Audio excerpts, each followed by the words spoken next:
Drum rolling. Hello, beautiful people. We are live and back at it again. This is the Wrestling for Life Network. We are back with another episode of NXT out here, the go home show for Heat Wave. And we even got some special guests out here. We had to go across the pond. But make sure you be a friend, tell a friend, strap on and strap in, and let's go.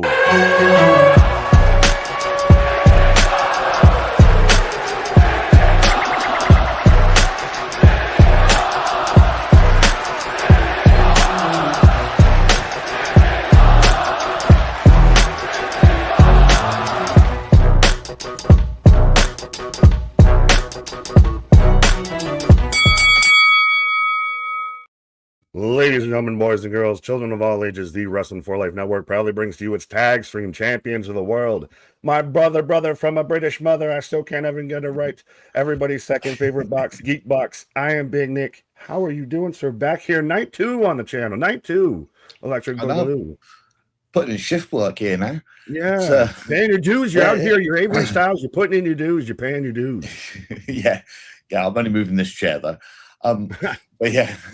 Yeah, I'm good, thanks, man. I mean, like I said, I'm set. It's nearly 1 o'clock in the morning here, but I've got my cup of tea to keep me going for the minute. Anything else I need to grab later on, and I'm ready, rocked and loaded to, being open eyes. I said to you just a minute ago, I'm grey on NXT, no pun intended, but the fact that I know what's been going on, but I haven't sat and watched a proper episode for a minute because I've not really had a chance to. So don't worry, me and the chat will bring you up to speed and everything like that because it's been pretty solid.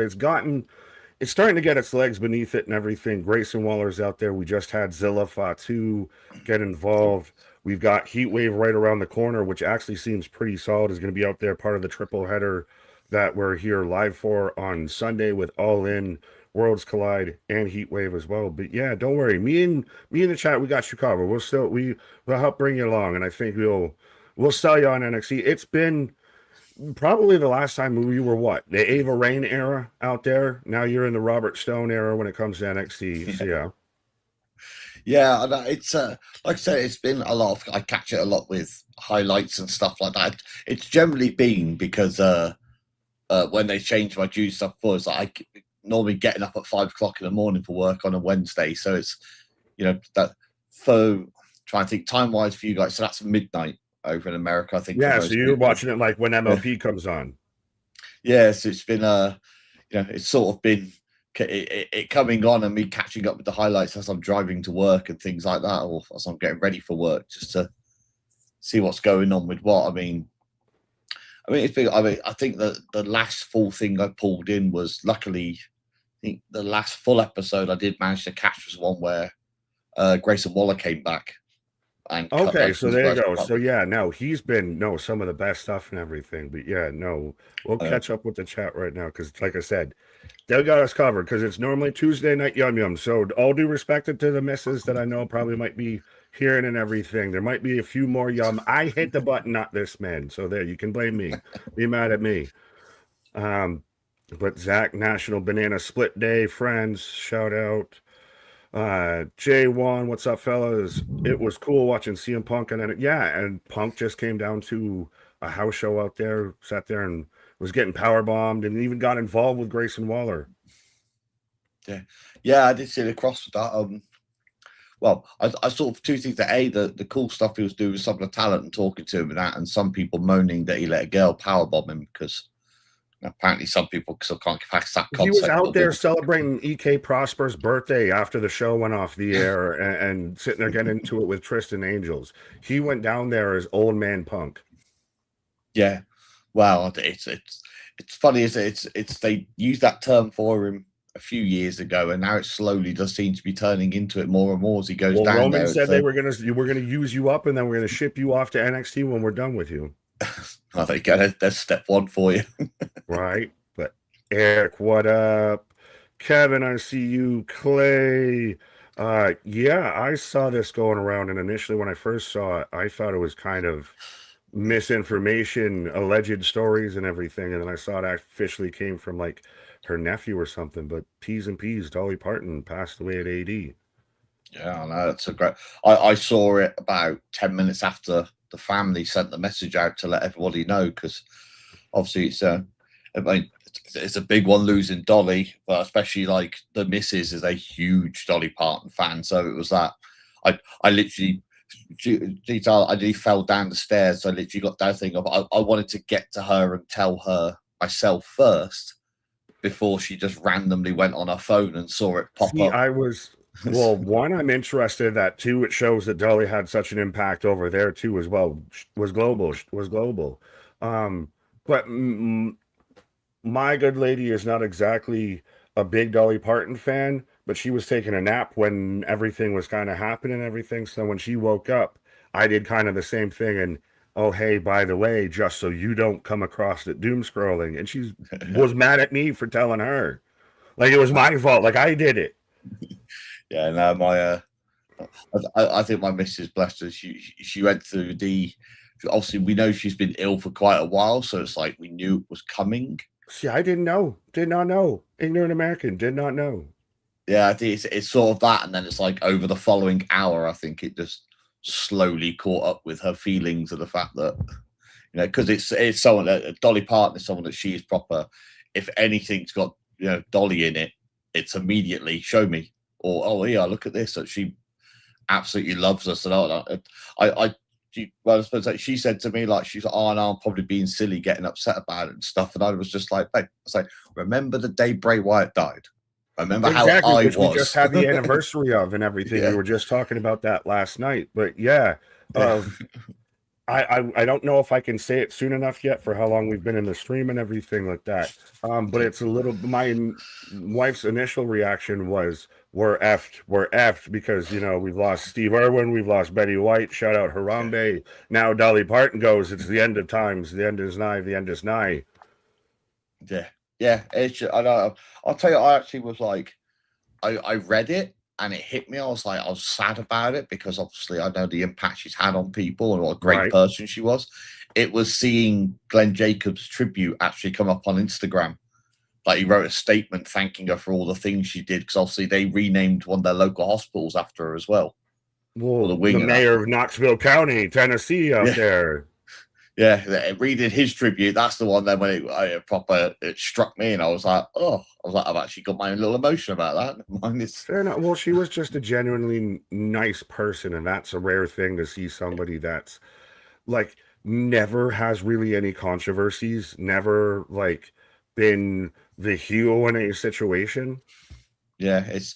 I think the last thing I'll see, because I know I've got a bit of chat to catch before it starts. You're good. Is just the if anybody in the chat or yourself has watched the Orville, that's immediately what I think of with Dolly Parton, because if you haven't seen it, it's basically it's a Mickey take version of Star Trek that turned into its own thing. But there's a species on it that their women are oppressed and everything, and they break themselves free, and Dolly Parton becomes like their god, like figure that they base their rebellion on. She did have some gravitational orbs. We will also address that as well of to pivot out of that. But yeah, no, absolutely. Sean Reed, what up? Bring new extreme toilet. Well, you spelled NXT wrong, Vince Russo. Damien, I see you. Garrett, what up? AD and AZ, National Happy Whiskey Sour Day. There you go. This man's got a spot of tea and I got a rum and coke. Nice. Kevin, I see you. Spaz, what up? I think we got hot Nick on Nick action. Yes, we do. Oh, yeah. You're in the middle of a Nick on Nick sandwich out here, folks. Nick World Order running wild out here. We're the new NWO, Nick World Order. Continental Nick Order. Right. We're going global. Can I see you? Dari, Kevin, everybody's saying T's and P's. To everybody out there for Dolly Parton. Sorry, I was trying to halfway read. Jose, Brit Nick, and Big Nick back at it again. Bad boys for life. Oh, yeah. We ride together, we beard together. Beard boys for life. Well, I started thinking before Brit Nick and Big Nick last night. My brain, I'd take you up over there. You have BNBN biscuits? Or BN biscuits coming in the end? Oh, right, yeah, my brain went straight then. But it's just this for you to have over here. It's like I might put it as like two sweet biscuit wafers with a cream filling on the inside. But the song thing was always BNBN. That's exactly what I thought when I read it actually. There you go. There you go. But no, I saw a long message on Twitch that seems like it might be more of a bot thing. But shout out everybody on Twitch as I'm getting the end of Young Sheldon, as you've got probably the countdown for Netflix right now. Oh yes, yes. I'm showing hitting 1 minute 40 left now. There you go. But Ethan, what up? Weaponize. Yeah, you picked a hell of an NXT to start watching now. We got a weaponized steel cage match tonight. Yeah, I saw that earlier. I looked at it, I was like, weaponized steel cage. It's like, what? Do you get disqualified if you don't use the cage or something? It's it's just like the anti Brock Lesnar Hell in a Cell match. Oh Jesus! We want KJ. We Sunday. KJ will be back from his excursion with Brock Lesnar and the Saskatchewans and everything out there in the Appalachians. He'll be back here for All In and everything. If you really can let KJ know when he's here on Sunday how much you miss and love him. We love him. I was going to say, do I just not do it for you, Paul? Am I not Canadian enough? You're the Sami Zayn to his Kevin Owens. He's more of a Kevin guy. You're a Sami guy. Would it make you feel better if I apologized every 15 minutes for no reason? Shots fired. That's all the boot. Bradley, what up? What up? I'm here, so y'all behave now. And no spoilers first. Yeah, no spoilers already. I already saw some people trying to put some stuff out, and I've tried to avoid it on my timelines, but no spoilers, no spoilers. Yeah, I've already had a chunk of it spoiled because a video came on after a video I watched earlier. I was listening to it, and I picked up my phone and was looking at it, and I was like, what the hell are they even talking? It took me a minute, and I was like, oh, for God's sake, they're talking about SmackDown. Slow motion. No. Yeah. But Almighty Pop, what's up, guys? What up? Z-Man, Scar, OG Dale, I see you. Spaz, you got a long one. We'll come back in a brief second. Back from this commercial break. Sean Reed has a Tennessee and Dolly Parton pass away, cuts deep. Dollywood is awesome. Yeah, Dollywood, even just on its own, is a place I'd like to go at some point in time. Goddamn. Their cinnamon bread is the stuff of legend when it comes to being. It's hard to be the top best fat food in America, and I feel like Dollywood's, cinnamon bread is definitely always like top 5, top 10 fat foods in America, which is impressive. Oh, it's just hard to go wrong with cinnamon, isn't it? Yeah. But I was going to say, I got it now. Yeah, I just got it now exactly as you said it. There we go. So we're syncing up, folks. You can sync up at home as well as forever. Yeah, I think you're just half a second in front of me. Fair enough. I will together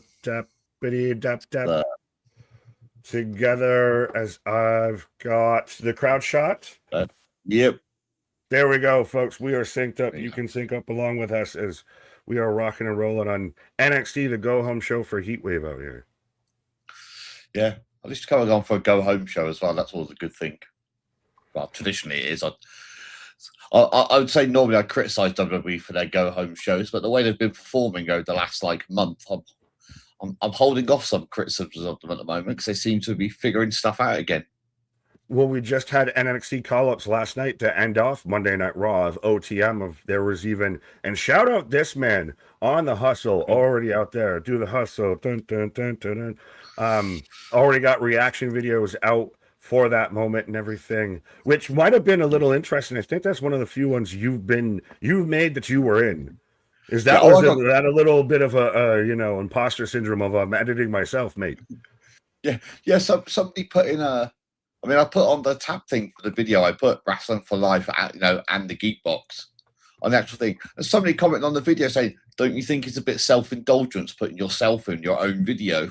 We're not going to even talk about some other people that may or may not be big fans of us and everything. Hashtag not so humble brag of that because they put themselves in this nice little corner and everything like that, and use people in their thumbnails that aren't in the videos and all of that, all of a sudden, you're actually on a channel with a reaction to a moment and it's, the one time and how many videos? I suppose I didn't even think about that for people crapping. I think, I wish now I'd have had something on a button. So if a moment happens, just to come up with a link to my channel at the bottom of the screen at the same time. No, I've already had let's say I've had, I think like 2 weeks ago, one of those channels, a newer one, came on. It was a comment basically saying something like, "Oh, it must be nice to actually be allowed to monetize this content and blah blah blah." And I was like, I literally just put back to, yes, I've learned how to edit correctly, etc. So right, like I hate to tell you, well, it's even what we kind of respectfully hang our hat on as we're kicking off with the weaponized steel cage match coming hot out the gate out here. yeah, But it'd be like your main we event kind or of something. hung our hat on is respectfully, we're not really one of those channels, not throwing anything at anyone because there's a lot of people out there I do like, but that needs the clip playing for our reactions and everything. Like we're good just being us. We're the entertainment. We don't need to rely on their shit. Yeah, it's a joke in our house as well. Okay, we're going straight into it. But yeah, I have to have the weekly, oh, it's pointless showing these reactions when you're not playing the actual footage and blah blah blah comment. So each time I get it, I'll go to the missus like, "Oh, I've got it. I found my weekly. Why haven't you got the footage clip?" Yeah, but still, that to me, then, and I'll say this respectfully, and we can go back to the chat and talk about this match and everything, is to me, that shows a weakness in what you are as a content creator or anything like that. Like, not you, I'm saying, if you feel like anybody that feels like you got to rely on the footage, then you're not entertaining enough on your own, respectfully, in my humble opinion. My opinion, not the Wrestling for Life's opinion out there of that. No, of you don't need it if you're good. Just saying. Yeah. I'm just like, I do mine as, I mean, I'm building up the content at the moment to launch it, but I've actually got try to do it for members, but looks like I'm going to be doing it as a Patreon thing instead. That's all, that the videos will be up on Patreon, but it will have the clip at the start of the video and then the reaction. So it's like, at least you can see what exactly bit is. Fair enough. I just feel like they say that, I'm like, would you want to watch 15 creators and watch the same clip every single time? Alongside the I would find that so tedious after when you've already had the sit downs and everything with KJ, you've already had the sit down with Ringside Anthony. Go check out those on Geekbox's channel as well and everything. Go subscribe, go show him love like we show Spaz and Jake and everybody. They're all part of the family out here and everything. But maybe when you and I sit down, we can really kind of talk about that and everything. Because it's interesting. It's interesting in that realm. Yeah, like I said, I feel like it's like, I know I've got to do a part 2 with both Anthony and KJ because we just had. They're gonna get part 2 before I get a part 1. But I was gonna say, I know for a fact as it's gonna be the same. I mean, like even after the stream last night, it was, obviously we talk about a few things that we wouldn't talk about in a street on a podcast. Well, no, we have lives. We love each other a lot. Okay, we just love each other a lot. Let's say it just took an extra minute or two to actually finish before we came off. Hey! All right. Moving along there. Miguel, what up? Good evening, gents. Yes, we are kicking off with the weaponized steel cage match. Let us know who you have for this match, even though it feels it's a little like Lockdown after we just watched Lockdown, but we got Saquon Sugars taking on Dion Lennox. So I'm hoping that this just ends the feud as it is. I know you aren't too familiar probably with Saquon was part of the Dark State, and then this is like their third or fourth match, but to me, has always felt like in ring they don't fully click, and I kind of just want this to end. Dark State's in that Judgment Day, Death Riders, please end the faction now. Yeah, and like I said, I think the last proper bit I saw for Dark State was when they were starting to do the will they, won't they bit where they were arguing backstage, and then it was like, no, come, got to calm down. We're all united, and then the following week they'd have another argument between them, and then then it was just sort of the highlight bits I caught of like, oh well, okay, they're leaving now. Then last I knew, it was like they may have broken up, they may not have broken up, or they can't decide who's in, or it just kind of lost me at that point. I think again because Judgment Day had just done the exact same thing for the past year. Exactly. As I got a 2 count of hands on hamburger, Harry Pals, Destin, this company's been through an identity crisis. I had to double take and make sure you weren't talking about us. I'm like, no, we're still wrestling for our life. Just Geek Box special appearance, guest appearance out here. It's still same wrestling, same bat channel, same bat time. I have to say as well, Destin, so it's an automatic win for me. Anyone that's got a Bethesda logo as their profile picture. Well, there you go. My love of Bethesda is everlasting.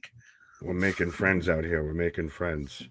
But Randy, I see you. AR1, what up? I'm scrolling up a little bit. Guardian, I saw. Did you see that Guitar Hero was coming back in December? What? It's called Stage Tour and works with all the old instruments. Damn. Yeah, that's going to be interesting. And of course, this time they're doing the instruments are actually going to be wireless. I saw that because the new consoles instead, which will make it 100 times more fun. Right. That was that right onto the chair. Normally you see on the bridge of two chairs back to back, that man put a chair on top of a chair and then Death Valley drivered him onto the spine of the chair, onto his spine. It's spinal. I broke my back. It's spinal. That's a bit of chair on chair action instead. Yeah. Oh, I wish we had that. I don't even know if we do have that as a sound clip of it's spinal. Okay. Oh, but yeah, go ahead. I was just gonna say I don't know. I'm getting an advert at the moment. It's one of the things I looked at yesterday. I got this on Raw. A couple of adverts actually came up. I'm in picture right now. Yeah. So yeah, but it's as you know, obviously I have it on the two screens because they play on this one. So I've got I've got one showing me the advert, and I've got the other one actually playing the footage. There you go. It's like my Netflix is having an identity crisis. Instead of picture in picture, you got monitor and monitor. Yeah, it's just I'm like, okay, I just don't know what's I don't know what's real anymore. I don't know why it's doing this to me. Well, how do you feel about C-Money saying Bethesda, Maryland can suck it? Yeah, well, I said this. I was going to say for me, Bethesda the company, all the love in the world. Bethesda, Maryland means absolutely nothing to me. I have no association with it, so I don't know the reference. So yeah, smile and wave, boys. Smile and wave. Well, also, I don't know if you know that what the company of Bethesda is. It's who made. Isn't it a video game production company? Yeah, that made Fallout, Elder Scrolls, and okay, I couldn't remember which games they made. As I got Dion with 2 count. Sorry. Yeah, fair enough.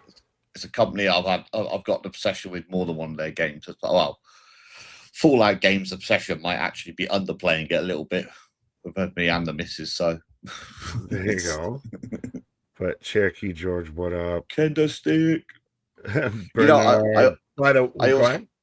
I was to say, I always hate when people jump up with midsection shots for the kendo sticks. It's like, are you trying to get hit in the penis? It's like, what is the matter? Why did I almost have to shoot soda out my nose? Why did I feel carbonation on the back of my nostrils right there? Why was that a thing that you just made me do? Well, I made you gag with the penis. Well, no. Pause.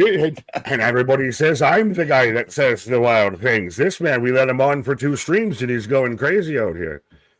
I've got to get my money's worth in whilst I'm here. Yeah, well, especially with you might be, do something strange for a little piece of change. We can talk after stream. I told you this. Yeah, man. It's I just sometimes see, like I said, when they do that and jump up with it, I'm just like, it's one of those things of that. I get the brace point for a weapon coming in, but it's like when you actually jump, you're changing the impact point that they're aiming for to try and keep you safe. It's like calm down. Yes. Yeah. It's like there's a guy, like I said, the training school that we used to have, the town over from here. I learnt my bit of wrestling from way back when I was, a lot fitter and a lot skinnier. And if people did things like dropped or jumped, they were swinging it with something. Brett used to just say, "I will just hit you in the head next time." He was like, and then you can figure out what to do with it afterwards. So it's like, so you do hard stretch them. So, he used to, but he would used to do more of I could put it the point of, if you trust me, I will move you around the ring and you won't feel anything. but if you choose not to trust me, I will put you where I want you. And it's like, and I will stretch you into wherever I need you if you need me. Big crossbody, springboard crossbody across the cage out there. It's at least they're definitely they're getting the weaponized part well. Well, it's interesting because we just watched Lockdown and everything this past weekend, and they had obviously lethal lockdowns where they had the roof come down and they had the weapons hanging. So now you've got all the weapons on the side, and Dion trip onto the kendo in the corner. He took a kendo stick in a very certain way, and we all know what you're thinking, especially because you made it very clear what you're going to think with that spot. It's what I call the breakdowns. I'm trying to think what they actually call that move. It's like a Sister Abigail for a fully standing position instead. Oh, so straight onto the chair. I can't remember if that's what they call it. What that's one a flatliner or anything like that. Yeah, see, I still think of it as a breakdown from a very long time ago when that used to get done in New Japan. So no, you're good. Trust me, I'm normally the one. I still call everything a goddamn kata hajime. Yeah. And he fell off the turnbuckle onto the chair that was underneath that. Ow! Times 5. I'm going to give him the spine buster. Spine buster onto the bin. I love that move. It's like the trash can. But they fold like they're made out of aluminium. Did I say it right for you? Did I say aluminium right? Yes, you did. There we go. See, I'm learning. Yeah. Me not speak English, impossible. Me feel English, that's impossible. But yeah, I would actually say, funny enough, this match, the way they're doing some of these spots, this match could actually be used for a good reference to say to people, if you want to use weapons, watch some of this match and they'll actually show you how to use weapons in a match. I've never seen this before, so Sugar gets the baseball bat after Dion's already got kendo sticks and a steel chair stuck out. Like Vietnam booby trap stuck to the side of a cage. So he just fought him off with a baseball bat and then done a jawbreaker with the bat. That's a really cool spot. Oh, he just whips the chair into his knee. Maybe on a commercial we can talk about. I don't know if you saw the Leo Rush Sabu, Ghost of Sabu allegedly spot and everything. But yeah. No, I saw someone saying about it before. I mean, that doesn't matter. Again on the knees. 1, 2, 2 go. I was going to say, if you get a pin off a knee strike, that's some SmackDown 2 stuff right there. Now he's got the bat now. Is he going to do? I was going to say, is he doing a Texas cloverleaf with it, or he's using it to extend it? A Coletto stretch, standing up on it. Nice. He's got the trash in it though. Sugar gets out of it. Really good match so far, and like you said, even for it being weapons, they're getting creative with how they're using it. Yeah. Oh God, yeah. They both obviously put a good bit of plan into this, that, and the other, and bloody. See, I'm getting. I would so far argue, in my opinion. I know you may not have the most, familiarity, but I'd say this has been their best match.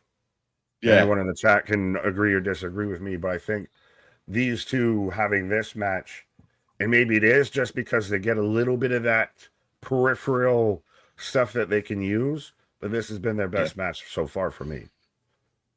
Yeah, that's fair enough, mate. It's like I've just found myself in a few moments there where it's that. Now it's interesting because you get fresh eyes on all of this. Yeah, it's that you start watching it, and then it's almost like part of my brain has to remind me that I'm doing a stream at the same time. Don't just sit in silence. You get that pure genuine joy. Oh, misses for the roll through on the. We'll try to go through the roll through powerbomb off the turnbuckle. And the table said no. Yeah, table says no. Oh no. Let down by the Slim Jim. Yeah. Limp Slim Jim. Just don't just roll it back. Oh.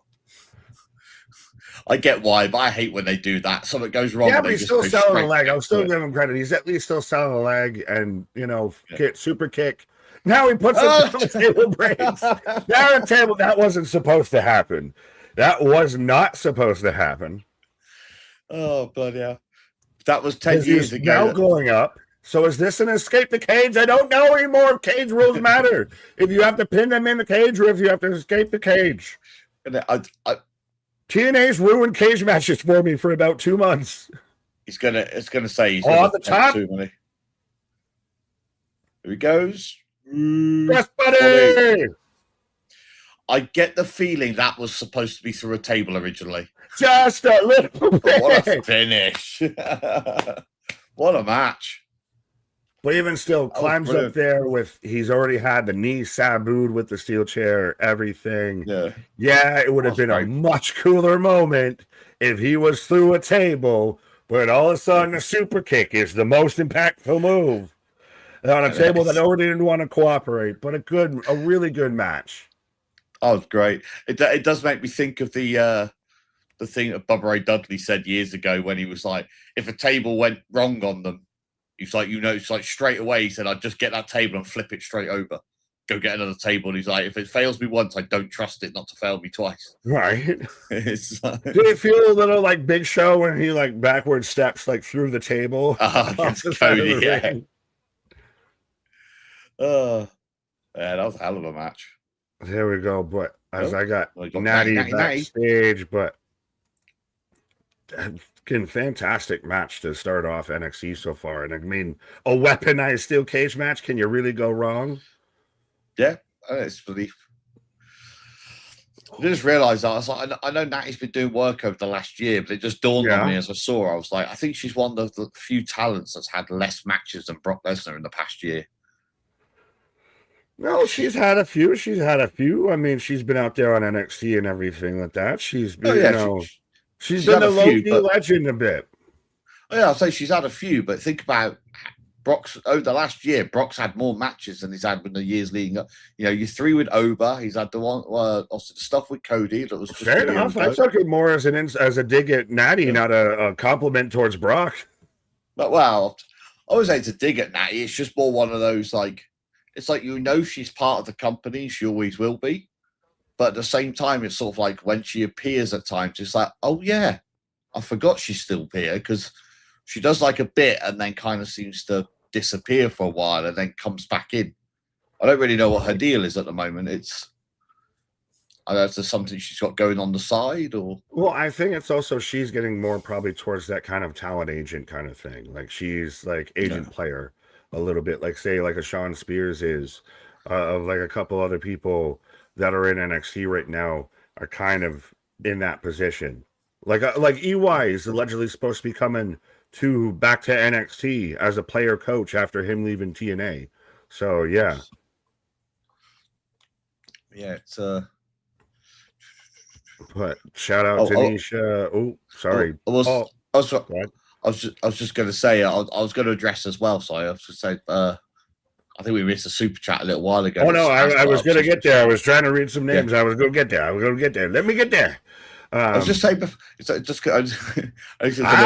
got you. We got it. Oh, what up, Misfit? I see you. But yes, T's and P's, Dolly Parton, cancer as well. Yeah, that might be. My birthday's coming up, and I know we normally do. Well, we try and do a lot of very much charities and, goodwill stuff and everything. We do the wrestle with mental health out here and everything. And every year for my birthday month, we try and do like a charity kind of, especially either just a tie-in or even some merch or anything like that. So maybe that might be something that needs to get, planned out coming here soon. But yeah. Yes. So I never really do anything online for my birthday because my birthday's on Valentine's Day, so I kind of already have. Oh, I mean, Edge and Lita, you're a big fan of Lita, Edge and Lita, live, 10K, 13, 20K, celebration out there. Just saying, you can make a lot of money depending, maybe. You saying that, all I can think of is Triple H going, okay, he was at least semi-erect. Oh, wait, no, sorry. fully. Sure, but hands on hamburger, as Geekbox are talking about, hands on something else. Nice to have Tuesday off now, thanks to a schedule change. Shout out, been kind of missing NXT. Awesome. Yeah, no, I know you had to work around your schedule and everything. If I naturally normally have Tuesdays off and everything, but yeah, shout out everybody. There, since you were worried about it, I'm still in commercial and everything. You read it. I've talked a lot. I'll just make it the lovely couple. I know. I'm still trying to make sure everybody feels the love out there. Everybody's involved. Everybody, we love everybody. Everybody touch everybody. Pause. Yeah. Yeah. No, like I said, it's one of those things of just like, it's how you guys keep up with the chat. I have no idea because I have to back forth, or I miss every message except the 10th or something. So it's fair enough. I mean, where's MDB out here when we need to do the repetition is the father of learning? It's one of those, I think we've even all talked about this, of like 10,000 something hours and you become an expert at something. I think we've got those hours logged in double time. So yeah. Hashtag shameless plug. Well, what's up, UKJ and Husky 6? We get cross continental with it. Hell yeah. NXT bringing bangers. I guess Geek will bring the mash. I like the fact you got that right. A lot of people don't get bangers and mash right. Damn right, I bring the mash. Heatwave and Ola double header pause this weekend. Let's go. Hell yes, Spaz. So you got the right energy for wrestling. There you go. Now I don't. I got an overhead shot, so I got Tony the Master Fader out here. Backstage. Explain briefly, as brief you can, bangers and mash for those of the uninitiated, much like myself. Well, it's sausages and mashed potato. Sure, it's just the old nickname for it. Obviously, mash because mashed potato, one of the holiest foods in existence, and bangers just because sausages used to be like back in the late 1800s, early 1900s and stuff, but they used to have a lot more of wheat and things like that in them to make the meat spread further. So because of that, when you fried them in a pan, the water would all boil to one point and eventually it would burst the skin open. So they bang. So it became bangers and mash. I said, one of the most. See, this is like one part, the slight heartbreak at the same time is I've just started a new diet to finally start losing some weight. Literally started yesterday, and it's like I can have the sausages, but I can't have like much mash with the diet I've got at the moment because I'm having too much starch and potato, and basically doing more along the lines of a carnivore diet. So more meat is always good, but I'm going to miss having mash for a while. Snapping meat. Yeah, probably not. I've gotten a bit too big, beefy boy. Whoa, now. As speaking of a big, beefy boy, not you, Michael, but yes, has Brock officially retired? Yes. Or Sammy retired from the WWE wrestling universe? What? No, Sammy's just injured. He's just got allegedly a broken hand. Yeah, I think is he semi-retired. Oh, fair enough. I didn't know. I was almost like, is he semi-retired? Or is it semi-retired? Hello, my fellow youths. We've got the Vanity Project at their local bowling alley. I don't know about you, but I don't even know respectfully of how many places by me still have a local bowling alley. That's all it is just a bowling alley. Yeah. So I can't say much because we've literally got just in town we've got a bowling alley where it's like the bowling alley and just a little arcade attached to it. You can play a few machines. We have it attached to Fun Spot, which is like the world's biggest arcade. We have Candlepin Bowling, which feels, as much as I live in New England and you live in England, I feel like Candlepin Bowling's much more of an England thing than a New England thing. So I don't know if you even have that.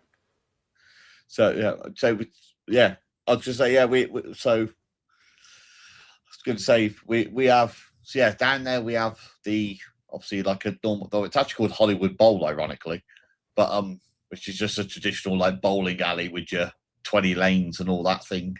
There'd be arcade, and then in almost every single pub around here we have what we call Skittles, which is the old diamond bowling with the wooden pins.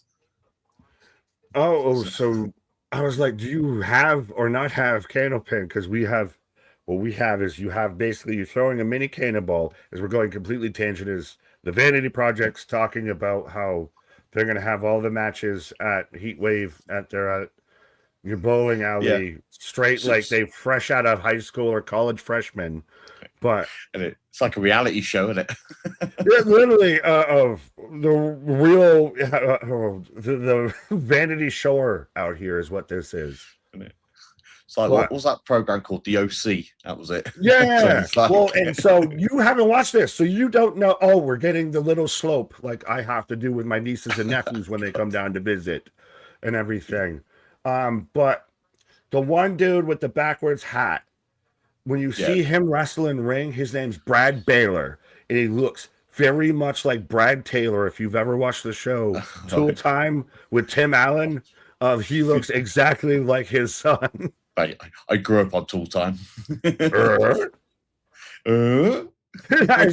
are definitely like Al Borland in this situation. Yeah. Hey, Al. Yeah. Hi, Tim. But yeah, it's so you say the candle ball, is that like Candlepin? So you're throwing it's like the size of a cannonball. With no like holes not in like it, a real cannonball, like the little what you would think when you have to have, like palm size around, same kind of pin setup, but they're all just like they literally look like if you took the handles off of rolling pins, painted them white and put them there, and you throw it 3 times. Yeah, so that's so where you have 9 pins instead, and it's in a diamond shape. Ah, so well, you guys have snooker and we have pool. Yeah, well, that's what I'm saying. Because if that's what you mean, where it's the old little wooden pins like you get in the pubs and stuff. That's what we call Skittles, and I literally play that every week on a Skittles team. See, when you say Skittles, I think Taste the Rainbow, Marshawn Lynch candy and everything. Not anything probably entirely different over there. Yeah, see, we have Skittles here, except we don't have the colorings in our Skittles, so we don't have our children turning into Spider-Man after they've eaten a few handfuls. Shout out Trey Miguel. Shout out Trey Miguel from Lockdown out there, turning into Spider-Man. But this chat has me so confused. We're doing our best out here. That's probably right now. Natty's out probably here with a segment. Natty's talking. I don't have the chat control KJ has, so we're just everywhere. Oh, well, fair enough. I'm not even KJ, but yes, you try and click a name. Try and click a name and see if it does anything. No, I have no control over that. It's I'm not worthy. You are not worthy. Miguel, what up? If say so, oh, am I the hired? You know what? No. Oh, no. I have to find you. I looked for you earlier to make sure I could find you. I'm Miss Parker. As Jada Parker out here right now, and I saw. I'm sure you got a good bit of it in your comments on your video and everything, with everybody reacting. Why wasn't she with OTM? Yeah, OTM passing Jada by getting called up before Jada out here. And I mean, as a Jada stan, admitted Jada stan, I can halfway see it, but I can also halfway see there maybe is something she really needs to kind of figure out. Because I mean, we've even seen what's going on with Roxanne Perez. Roxanne's like 2-21 or something since she's been called up. If she'd have gone with OTM in the role that they've just got into as Royce Key's muscle to back him up, she would have just been holding their coats for every single match. She would have felt so out of place. Yeah. She would have been 1997 Trish Stratus. And the best thing for OTM was them getting with Royce Keys. Respectfully, the best thing from Jada was getting away from OTM, and the best thing for OTM was linking up with Royce Keys. Both can be true and not be negative towards the other. Yeah, exactly. Now it's like she's got her own platform. She's in NXT, which obviously they're supposed to be developing themselves in NXT. So it's like, especially like they're doing this, stick her in the ring with Natty. Natty can guide her around the ring and let her figure some more things out as they go. Right. Oh, and so Natty's doing a little bit of this Moxley-esque, as even though I say that and I want to say But she's kind of doing that, like, I'm trying to bring the best Jada out of you while trying to push you and tap you out and everything. And I think that this might lead to a match either at Heat Wave or I don't know if they'd be setting a match up for next week, but yeah. Yeah. Just a better difference apart from obviously visually with Natty is that she's not. They did. She's not pacing around the ring and then getting the microphone and going. I'm gonna make you bleed. But I'm gonna stick myself. Pause. As I've got commercial break right now. Up next, we're gonna get Keanu Carver taking on Cam Hendricks. And chat, let me know. I felt like I heard it, and I can't remember where they set it up for or something, but it sounded like they set up a submission match between Jada and Natty at some point in time. I could be wrong, but it sounded like that's where we kind of were going with that. I feel like we, unless I missed the key line, I think they're sort of just done the, I'm here. If you take me on any time, any place sort of thing. So now we'll get. Just say the word. Just say the word. Official. So fair enough. Just take over everything, so you could just go. It's official. You seen about that? People say now, oh, he said in an interview the other day that he's never going to wrestle again, and he's fully retired, like from a wrestling point of view. And it's like breaking news. I've said back to a couple. I was like, "What breaking news? You mean 2 years ago when he said this?" Who's this now? Adam Pearce. Well, I mean, hey, he was almost going to have a match with Roman Reigns, so. There was almost a rumor at one point in time when Aldis was going to wrestle that it would have been Pierce versus Aldis. Oh yeah, I just remember him saying like he loves wrestling, always will, love being in the ring, but it's like he said, but he's accepted that he's not wrestling anymore. But for him, he said like, he said to be an in-ring competitor to him feels like you have to have a full-time lifestyle that supports being the athlete, whereas he now lives the lifestyle that allows him to be the general manager role full-time instead. And I mean, that's even something to be said, as I'm in commercial break right now, but that's something to be said of shout out Air One, Julian. The OTM promotion did sneak up on us, but shouldn't be a surprise. But it was. But OTM versus OTC, though, is to where I was going to go with what you said of that. Yeah, he is a part-timer, but he very much maintains being Roman Reigns at a 24/7 pace.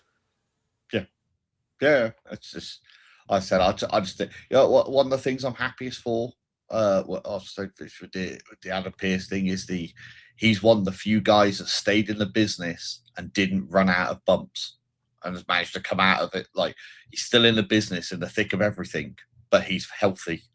Right. Fine. It's like, there's a lot of guys, obviously, from like, that were wrestling 20 odd years ago or whatever, cannot claim that whatsoever.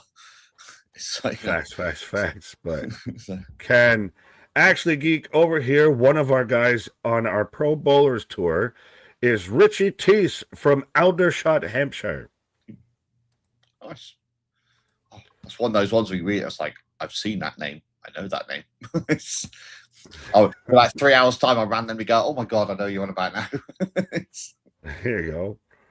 Paul, I think it was Paul that said it earlier, and I wish I could find the comment, but when we were talking about other stuff before, of like, this is my bar, don't mess with my bar.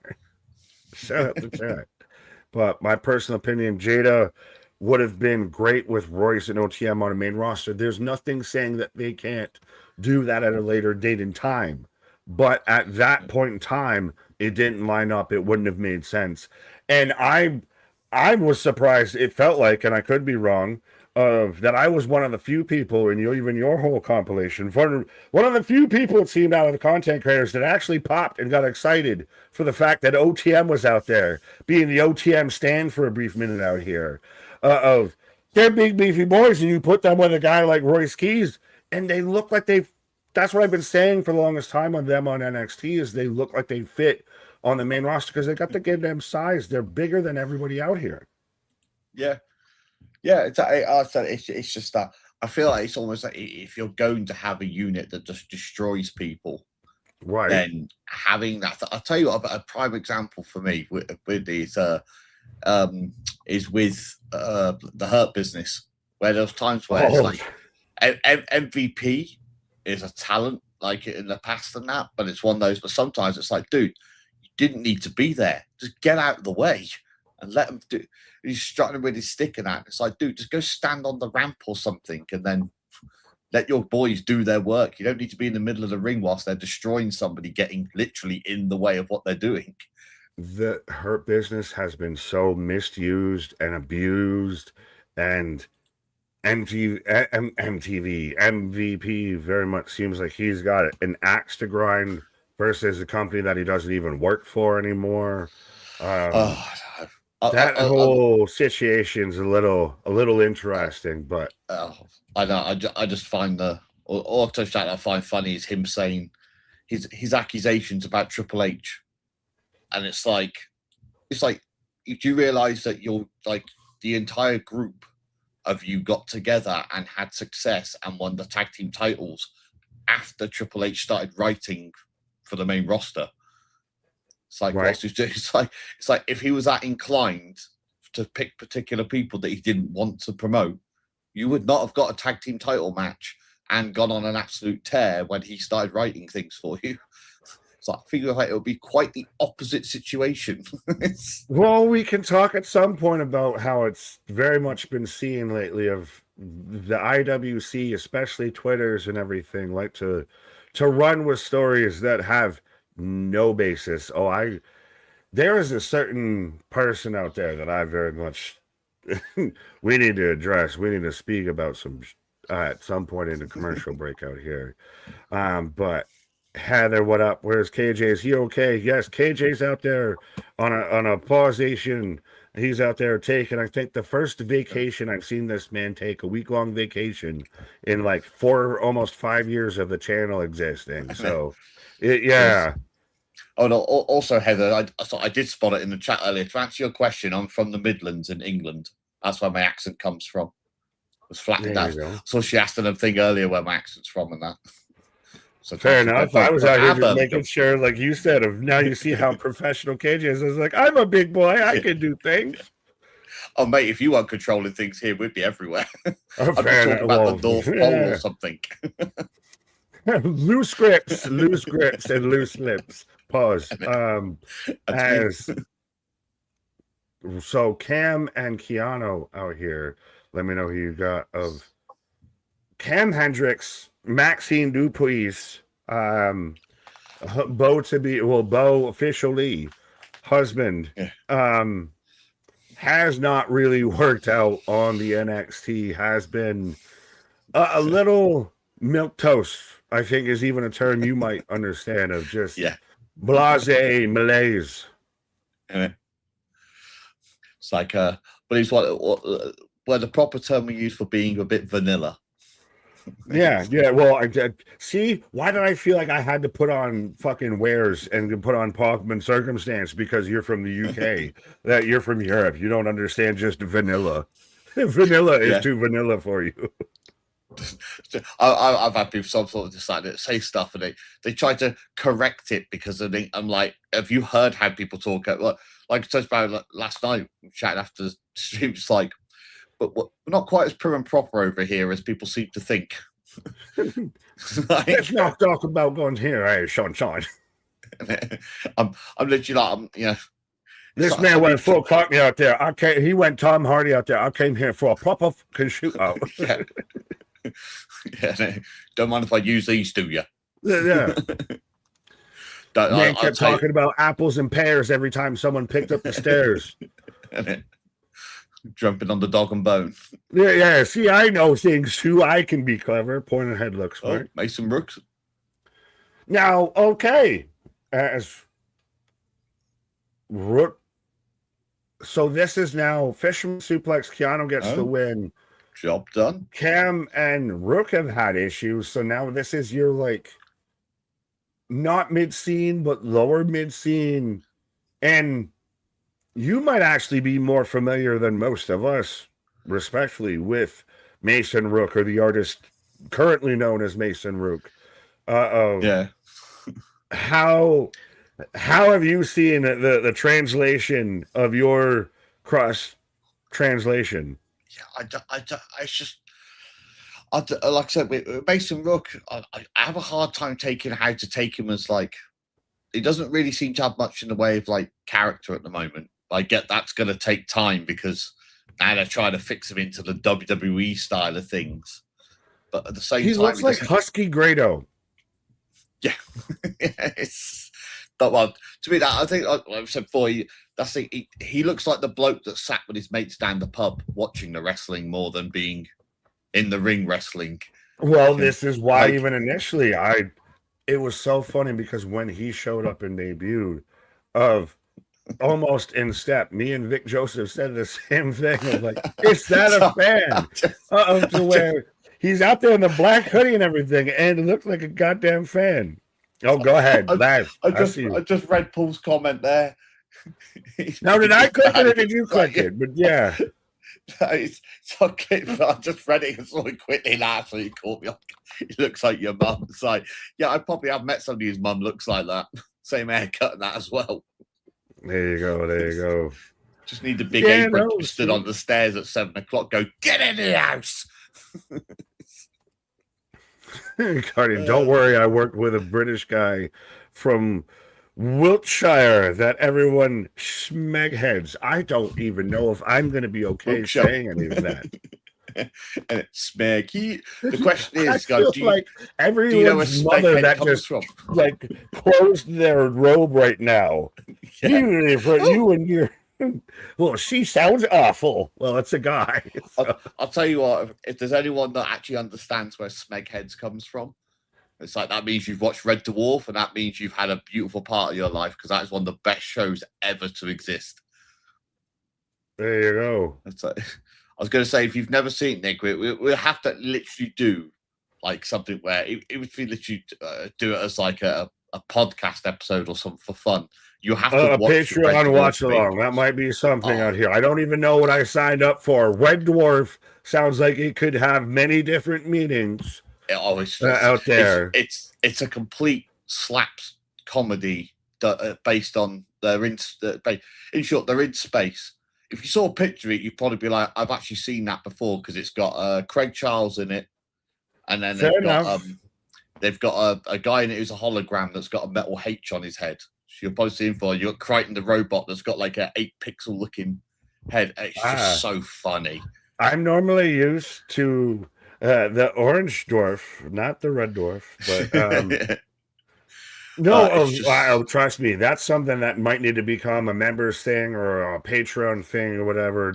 I'm always been a fan of Mystery Science Theater, and if to ever make it a thing to where you don't have to worry about certain things, if you get what I'm saying, then yeah. I think the one joke I'll say that sums up the show so funnily is the bit where when they first get Crichton joins on the android and he starts doing chores around the ship. I've saved him with him, never had somebody tidying up and stuff like that. And yeah, Monty Python in Space is a really good way of describing it. There you go. So it's like Spaceballs. But he holds up his boxers and he goes, are these mine? He's like, yes, sir. He's like, are you sure? They bend? It's like, oh. Oh God!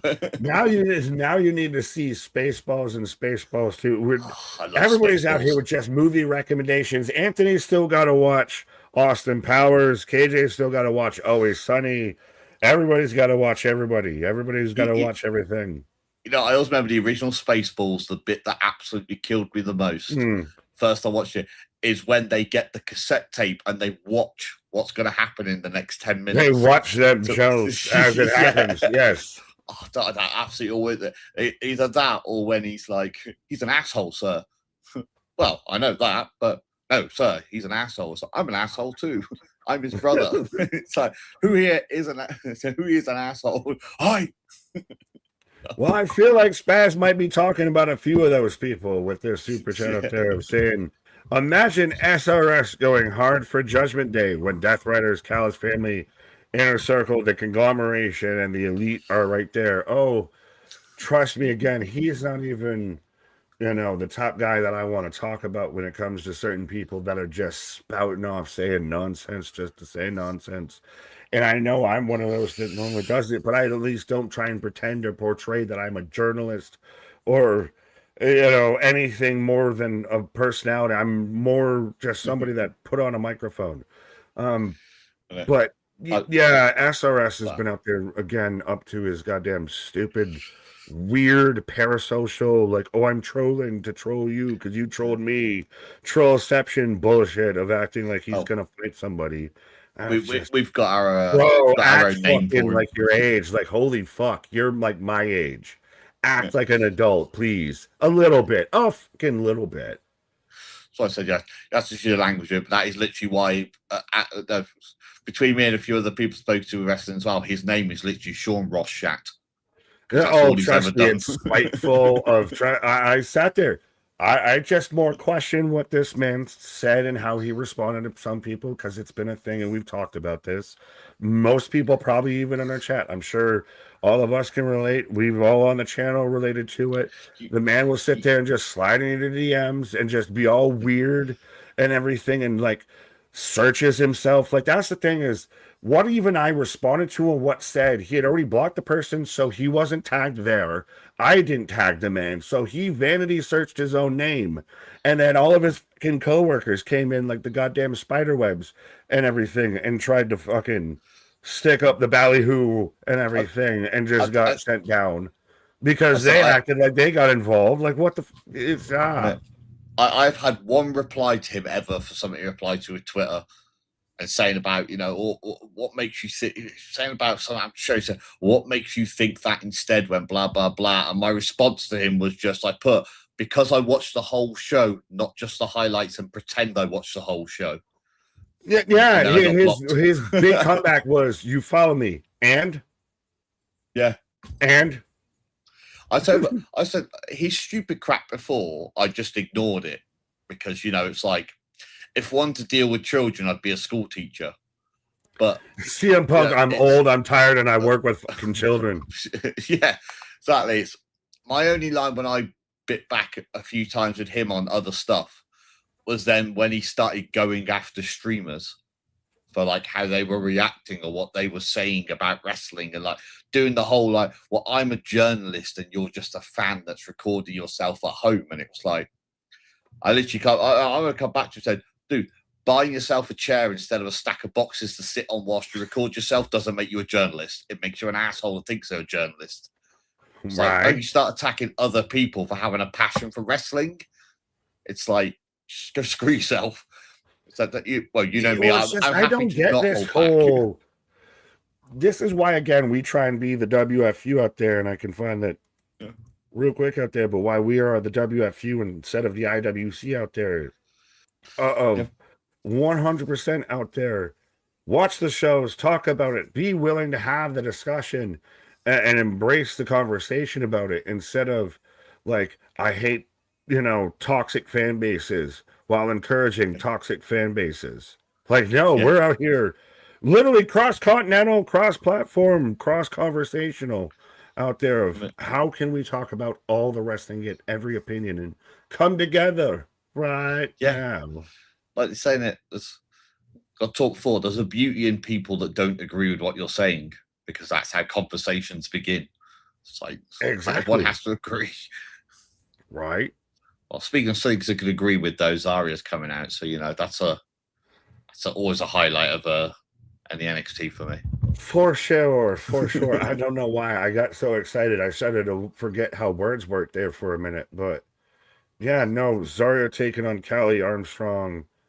If Callie wins, she gets added to the unification match at Heat Wave, combining the North American title and the Speed title. But I've been a fan of Zarya since she debuted. I know she initially was Delta, but there's also another Delta that's big on the progress scene and everything. And we had name changes, plenties and everything. But I liked her kind of pairing with Sol Ruka. I've even kind of joked around. She kind of comes across almost like the Carnage to Rhea Ripley's Venom. Yeah. Yeah, it's definitely there's two sides to I think it's like that. Similar styles, but different enough that you can appreciate. Right. I don't, like I said, when she did the Sol Ruka stuff, it was like, I liked the first bit of it, but then when it started turning into this, oh, you have the match. No, you have the match. Well, you go out and have the match. And I was like, in the end, I was like, oh my God, just let's go and kick somebody's ass. Why are we doing this? No, you. It's like it did kind of overstay itself a little bit out there, but yeah. It's like, I feel like when she finally turned on her, I was like, I'm happy she's turned on her, but you literally could have done this a month ago. Well, like, you thought you were going to do it, and then they reconciled, and then they did it again, and yeah. Yeah, sometimes it's like, I get the whole will they, won't they sort of thing with a turn sometimes, but it's like, we don't have to do it with every single story. Sometimes somebody can just and they change it around every week. Yeah, it was almost like they couldn't decide when they wanted to pull the trigger on it. So we just kind of, by the time it did happen, it was like, it's cool, but we probably would have cared a lot more if you'd have done it a month ago. Right. Oh, Callie with a scoop slam on Zarya. So let us know, folks, who you got for this match of Soffit, what up? Cooper, what up? Samuel, what about the SWO, the NWO, the Nick World Order? Is taken over for at least, especially tonight. It's definitely more the silver and black instead of the black and white. But yeah. And I realize now I should have grabbed that before. Still said got my NWO foam hand. There you go. You're gonna just go turn Wolfpack on us midstream out here. Yeah, Wolfpack is back, causing you could come back with the Sting shirt you had on last night. Kudo, what up? Sean Reed, I see you. If we stop fighting, we start down. What in the like? That feels like a fucking sports movie quote. There's an inch between living and dying. You're Al Pacino any given Sunday. Something that feels like between winning and losing. I was gonna say, feels like something out of a zombie movie. If we stop fighting, we start dying. Rick Grimes has said that. Rick Grimes has said that before.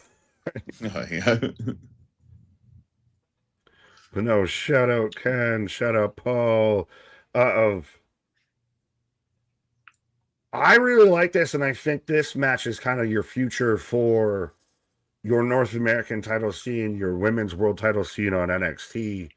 Callie was the Evolve champ. She was the Evolve champ before Kendall Gray had it, and Kendall Gray made it a bit more than what it is. But Callie's super talented as she goes off the top rope. Oh yeah, she's got she's got that powerhouse for for what I said of Zarya seeming like Rhea. Callie's Bianca a bit. Yeah, it's just so I just laughed at the fact she's like climbed up on the stairs, screamed, and then halfway through a scream, she's like, yeah, and then just grabbed her back, like, oh no. I was like, that felt like the transition to like we get where it's like you feel like you're 21 still, and then your body reminds you very quickly you are not 21 anymore. See, and now this is where it's interesting because you don't get this. Me as some of us as the US audience and everything, we kind of get when they do stuff like that, or like when they get into certain positions, we know that's they're transitioning into a commercial or picture in picture. So we know, oh, that's just to be like how when you start something at times you just like clap your hands or whatever to give an audio spike so you can clip it from there. Peeling back a curtain or anything, but yeah. I remember the first few weeks on Netflix, it took me a moment to figure out, like, I was just because obviously on ours, it fades to black and then comes back on a second later. And so it's confused. I was like, oh, that's when they're playing freaking adverts for the Americans, isn't it? Exactly. It's like, I did love, that's one thing I have to look at obviously when they did the showing thing for the World Cup. And, yeah, they had I'm trying what game it was now. It's one of the England games, and the fans were chanting at the top of their lungs, "F you" if you're watching the adverts, because they showed it on the screen. They knew that there was a section of the game where it's like they're watching an advert right now on the American channels, yet the game itself is still playing right now. It's like Listen, okay, Hydration we break. had the World Cup over here. We let you play your game. You call it football. We don't. We call it soccer.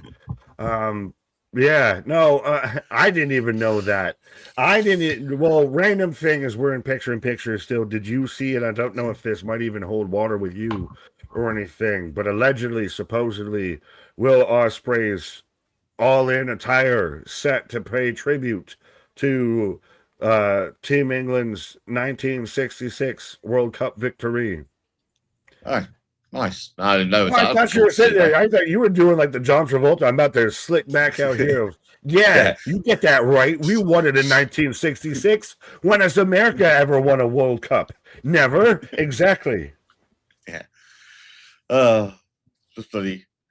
No, it'd be cool to see because it's so I know the England kit we had for the World Cup this year was they did the white shirt with the red side bit like we did for the Euros a couple of years ago, but they changed the numbers into like the rectangular type numbers like American football teams traditionally have as a wink to the fact that we were in America instead.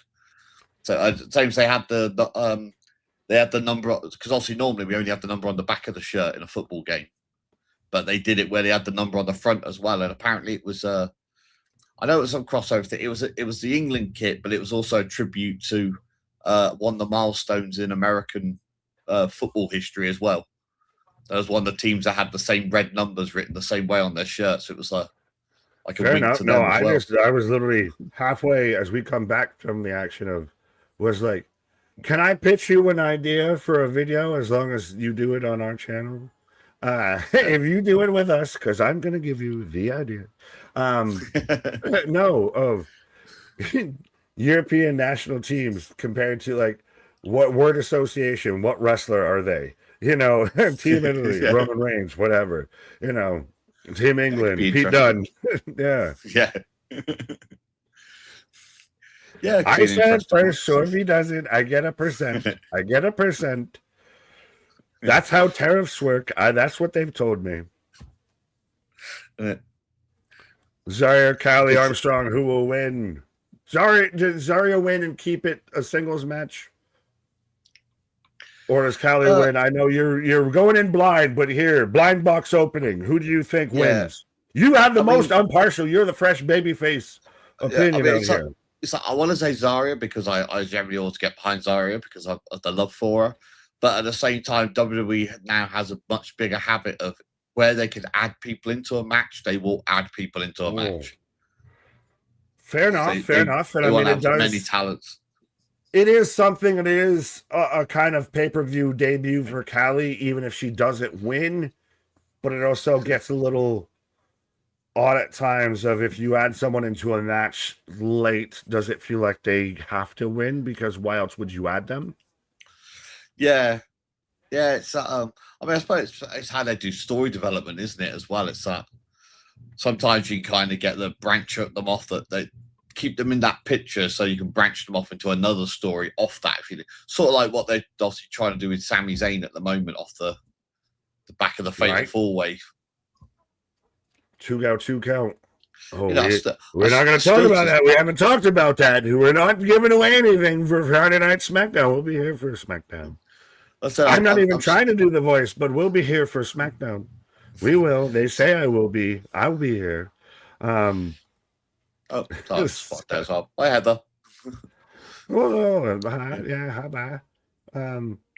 Soffit. Spanish channels will air the World Cup with no commercials during the game.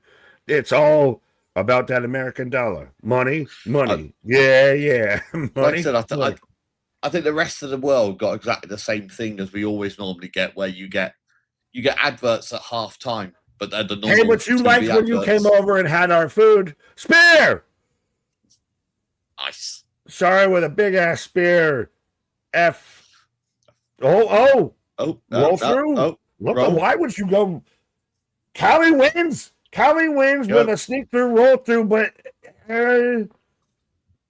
my only minor nitpicky gripe is that Zarya would have never, like, the transition into where she goes to the roll up where she spins her around middle at the F5, whatever she F3.5 at times, that she just straight jumped, like she just completely countered the move, so it didn't look like she needed to sneak it.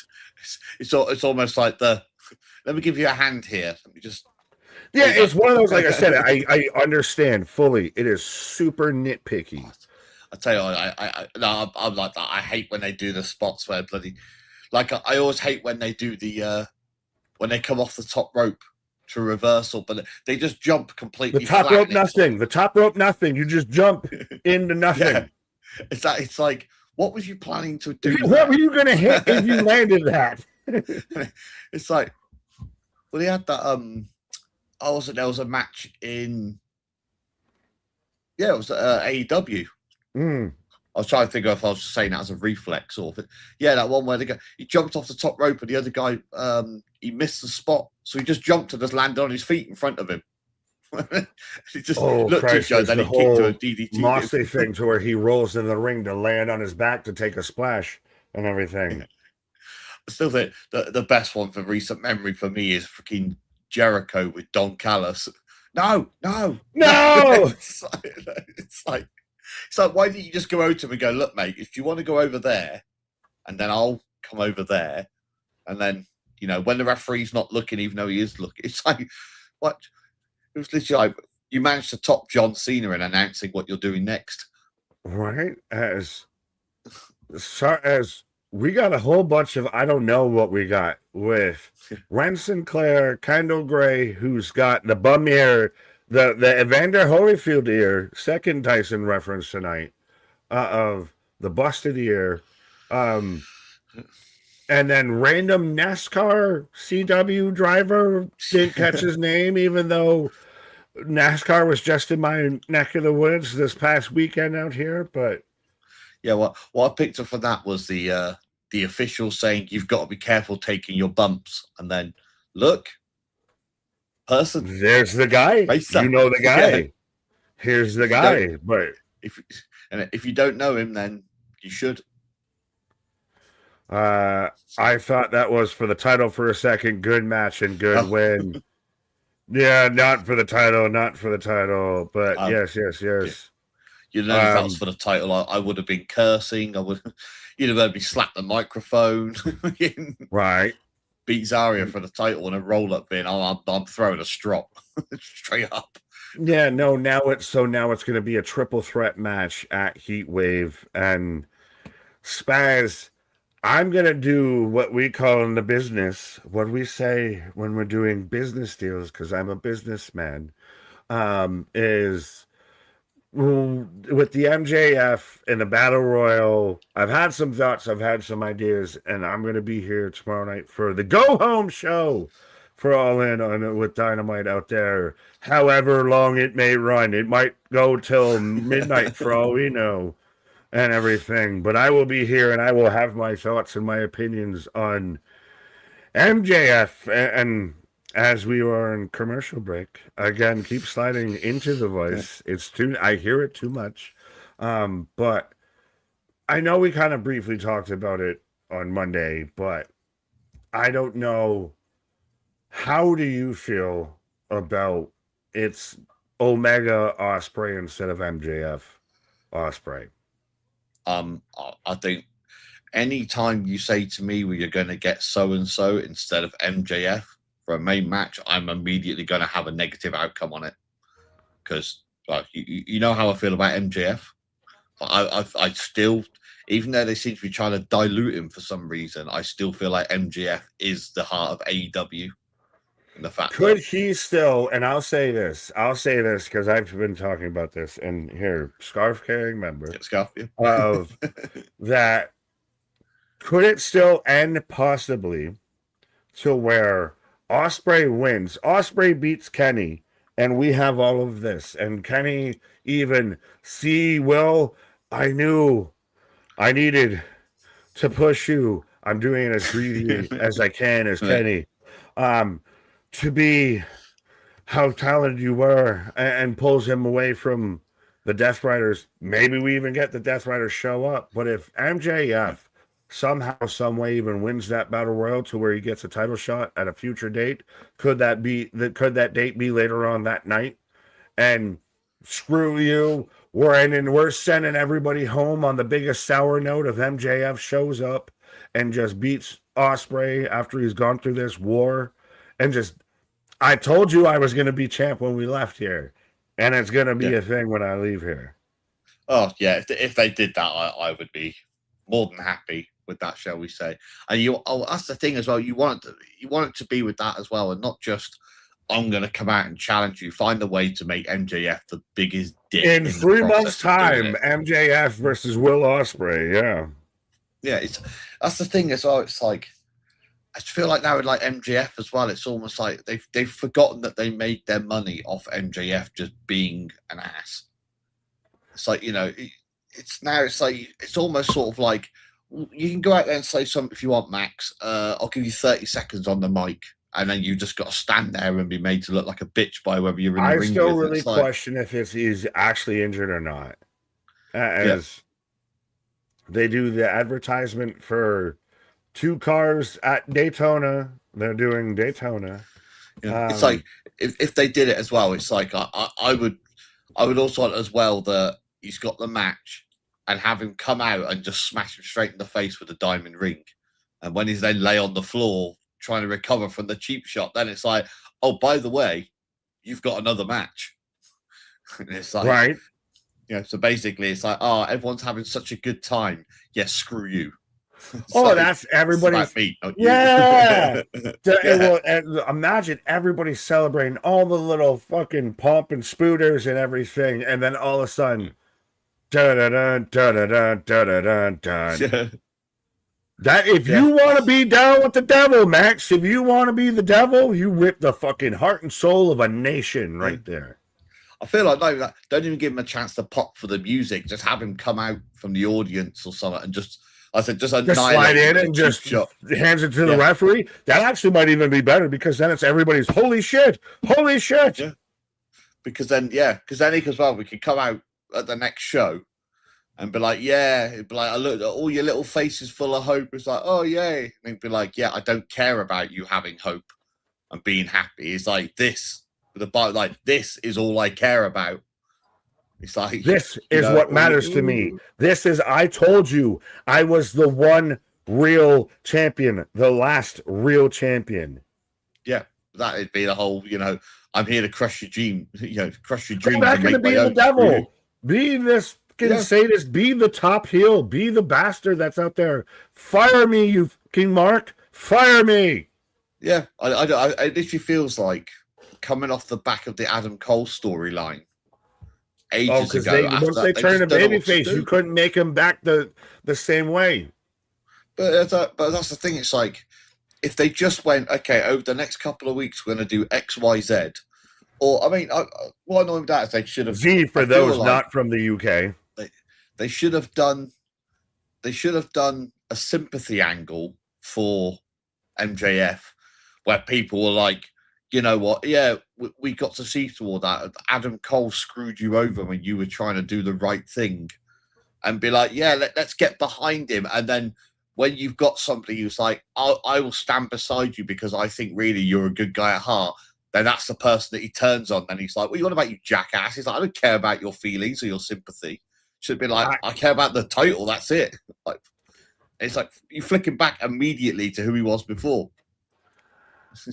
Well, we can get into how MJF should be and where he was, especially once Darby got involved. But we do have a 6-man tag match, and I can tell, even you, I know you don't regularly watch NXT, but even I'm like, this is the Birthright versus, I think we've called them two of a kind of Sean Legacy and DVD Dorian Von Deux out there. And then Noam and not Noam of Noam and Romero, not Rocky, Romeo Moreno. So close to there, but yeah, taking on the Birthright and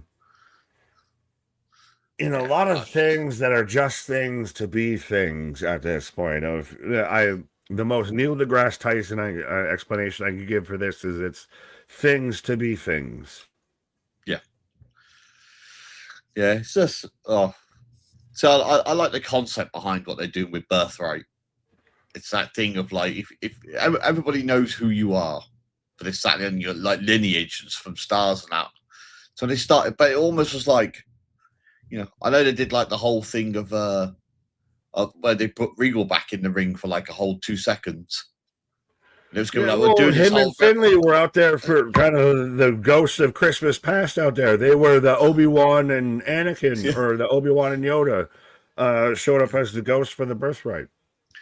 It's just almost like the thing, isn't it? It's like it must feel like a proper shadow, knowing that your dads with their half-broken bodies and like one bad move away from being put either in the grave or in the hospital for a long time, could probably still go out and put on a better match than you do. Right, like because they understand.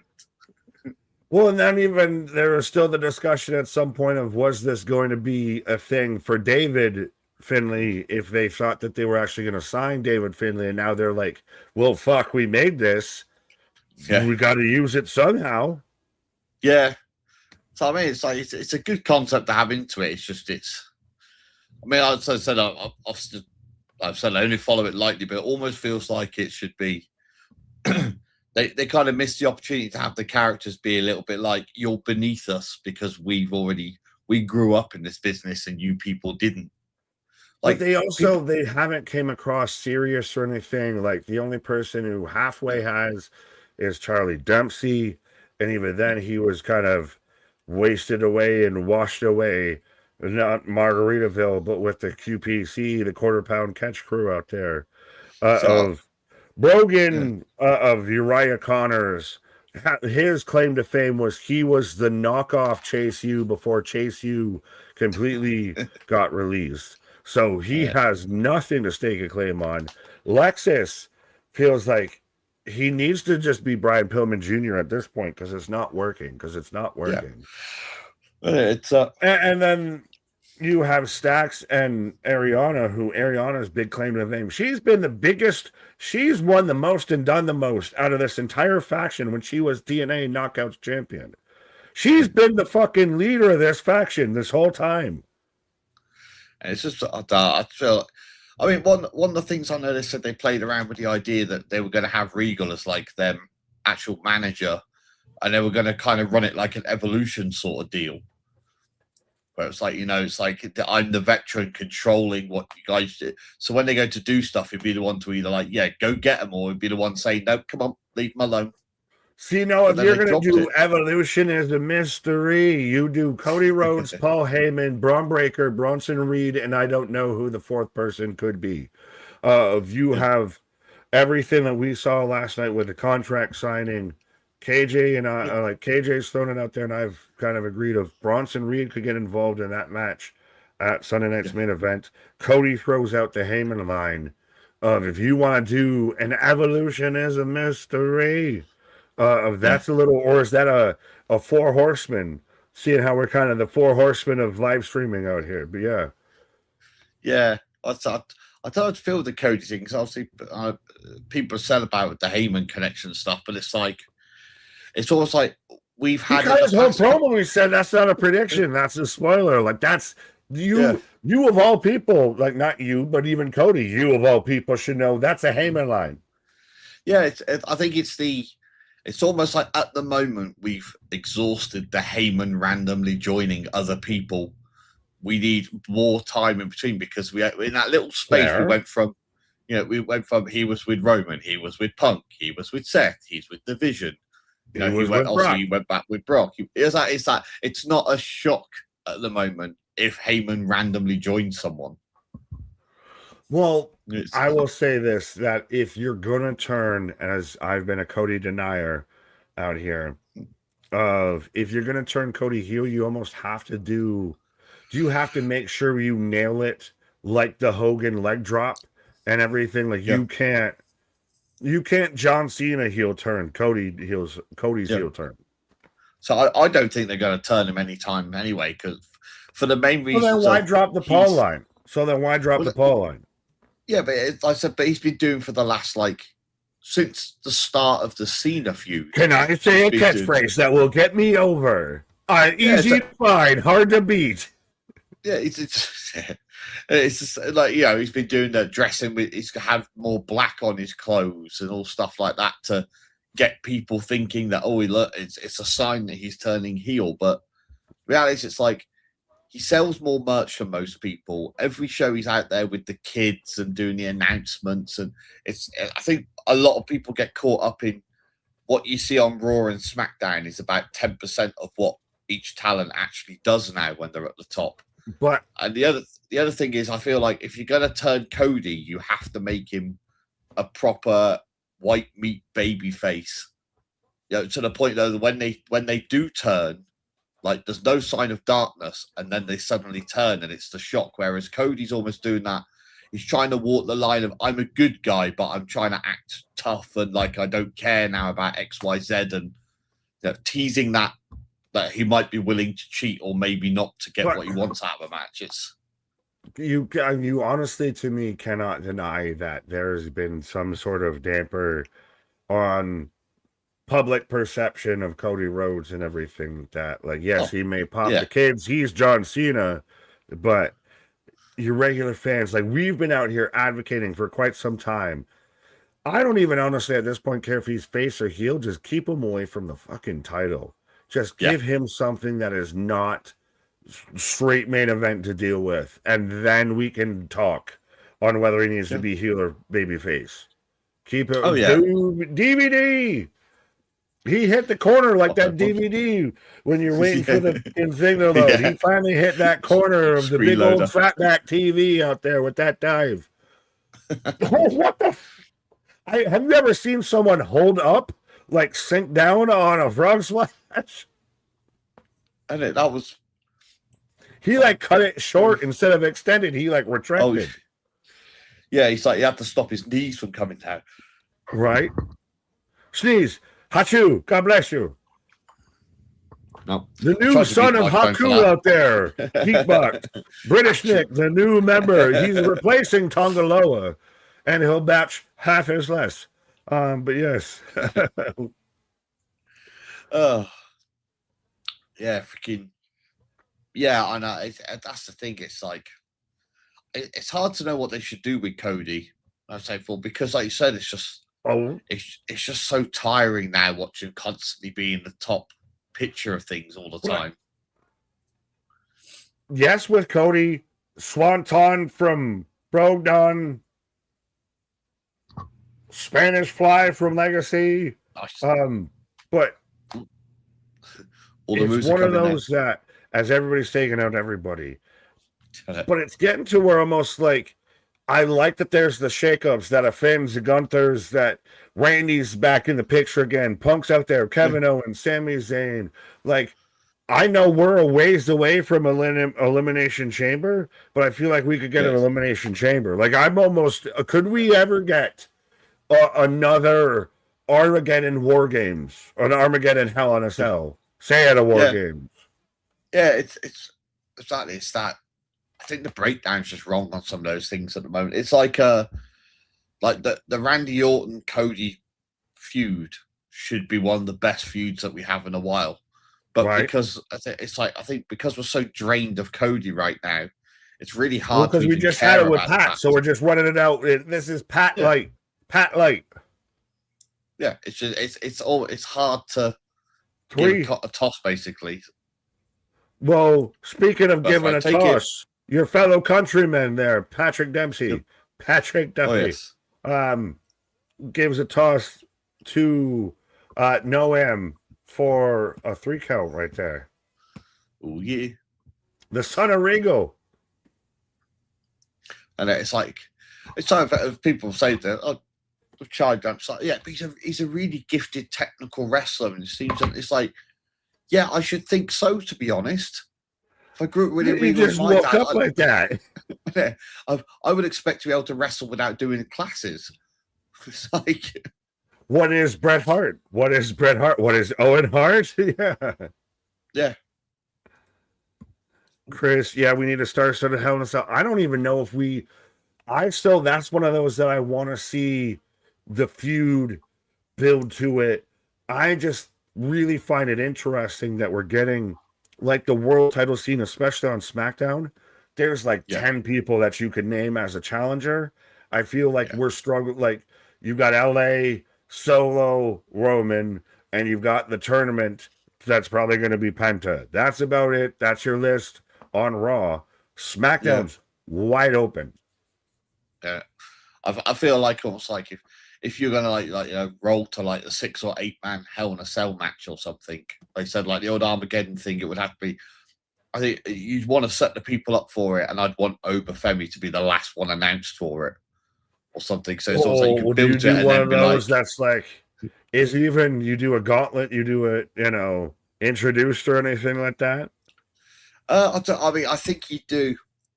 Like, is it an like, elimination? Well, then we're just doing an elimination chamber. So, yeah, it's I feel like you need almost like you have a tournament to see who's going to be in the match, and he's obviously have Oba go to the end or have the old thing of I don't think it's been done for a while, but where you have the last person that's in it and somebody attacks them or something, and it's like, well, they can't take part now because they're too injured, so we'll have to sort something, and then it's that. Especially if it's somebody that's already in the match. So it's got a rivalry. So you'd be like, you've tried to cheat them out of that match and you end up with Obafemi instead. So it's like, maybe you should have stuck with what you had. Paul Heyman hits Braun Breaker with his car. I did it for the Oba. I did it for the Femi. To be fair, I more picture it being something like Judgment Day attacking somebody because Dom's in the match or something, So everyone is like taking out one of his rivals. Oh Lord! Now we're getting all over the places out here. But yes, because you also then set up that scene of Dom realizing he's stuck in a cell with 7 guys that are all very happy to kick his ass together instead. All right, so here I've already been on this whole conversation and everything for a brief minute here. Well, no, because I guess you are with the Dom, but I've been a big proponent of Dom has been kind of mollywopped and misused and abused and left out in the rain ever since he lost to John Cena and everything like that. So I'm going to leave you with that. I'm going to take a brief pause and you do you, boo-boo. I got the center screen. But yeah, I know exactly what he's saying. There you go. Switch over. But yeah, see, I said I clicked chat. I can't click on the things. Oh, it's down to the bottom anyway. Yeah. I got you. Definitely have the Liv Morgan vibe. Thank you. Bob versus Ray Phoenix. Yeah. Yeah, it's fun now. I mean, I feel almost like, I don't know if it's beautiful for them or harsh. The fact it feels like they're feeding Phoenix up to obviously be destroyed by his own brother in the finals of a tournament. It's like, why? Because WWE don't care. But yes, obviously, the Cruiserweight Championship match. I said about last night, also, I love the fact Triple H's got the Cruiserweight Championship thing. I wish WWE had a version or spread it across them properly, because there's so many talents now that would fit in so well with a cruiser. It's but the fact, I think I've still got a soft spot obviously for, well, we say Cruiserweight, but if I had it my way, being old school, I'd love the light heavyweight title to come back, because that was just a beautiful belt back in the day. Yeah, Nanaku, Shia Hill next week on NXT. I see that's a problem. I'm not catching everything that's going on properly on this. I said to Nick earlier on, I know enough to get myself in trouble, but not enough to confidently shout stuff down. Over Brom, Gunther, Dom, Roman, Punk, Trick. Yeah, that'd be a good setting thing. I mean, you've got the feuds already in there. I think the only one that they'd have to find a different angle into there would be Trick, because obviously he's torn up in the mid card at the moment. But obviously, if they put the right angle in on it, don't see why not. I mean, Trick's at that level. He's already proven he can do world title stuff. So, and drunkenly challenged my ex to a Hell in a Cell match once. Like, she ran away after cheating. That's a different type of marriage scenario. That is. Yeah, I'm just glad that they've gone back to Hell in a Cell being a special match now and again, Because when they started doing Hell in a Cell as a pay-per-view, I could not get on with that. Trying to have a whole night with it. Not impressed with what you have. Some lines show, nothing to show for it in the ring. This is the reverse problem that wrestlers have. When all the wrestlers can wrestle when I'm good. I'm like, yeah, that's true. I feel like it's annoying though. Like I said, I think they brought him back. Now they've got to let him get back in the ring and fly. It's like they've stuck him in between two people at the start, which I don't like, and having stuff. People interfering now. I was watching before. It's like he's a good, he's actually a great talent when he gets going. It's just got to let him do his thing. It's like, but like I said, it is normally a case of people can wrestle, but they can't talk to Jack on the mic. That's where you get managers coming. British punk rock. Oh, wow. Old school British punk rock. You can't, hard to beat that for most categories. That's why it's got so famous.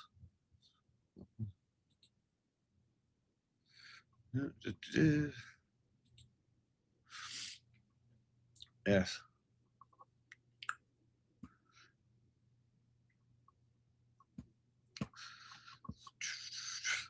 Tell you, so many intros they get fucking. Some reason I don't know. I just my brain. I see the red bit coming for first. I expect Penta's music to come on. It's like, oh no, it's the other one. Range for the win. I mean, oh. But I also like because they brought him in just after Penta as well. It kind of feels like they kind of burnt him down as well.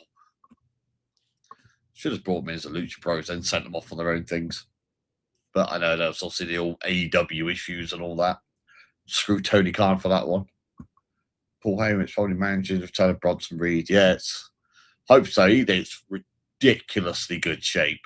It's crazy what's happened to him. Bronson Reed made me a fan with his last run, so I am very much looking forward to seeing what he does when he comes back. Problem is, you can't lose too much weight, otherwise the tsunami becomes pointless. We've got to have the tsunami because, part of the fun is shouting tsunami. Triple H's been on fire lately, however, they're losing momentum fast ever since last week. First, Dom joins Omos for no reason, instead of joining Perez Del Mal, and then you have Perez. Yeah, I mean, it's definitely been a mixed bag, shall we call it. Yeah, I try and hold on to we'll see how it leads for a few weeks if they're going somewhere with it, and then we'll know if it was worth it or not. Because sometimes a bit more of the random stuff does have a plan. It's just, like I said, I think Triple H's been strong on writing story and that. We talked about it last night. It's just, hopefully it's still going the right way. Lay brother, only British, and that Ginger already stole my soul when we were kids. That's the power of a ginger. Be born with a space that can steal someone else's soul.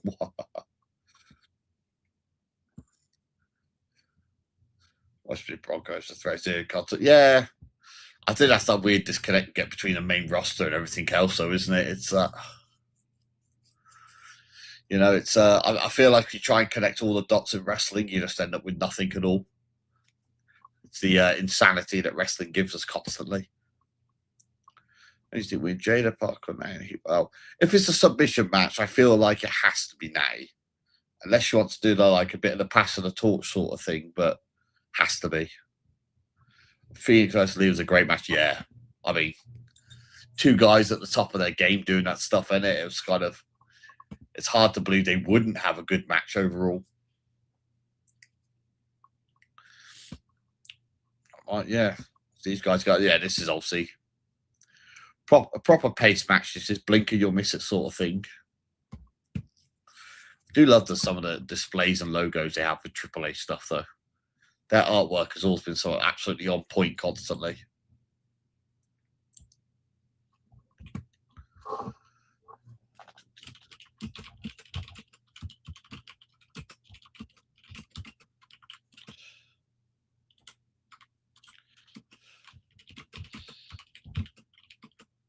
Probably hit my noisy ass keyboard.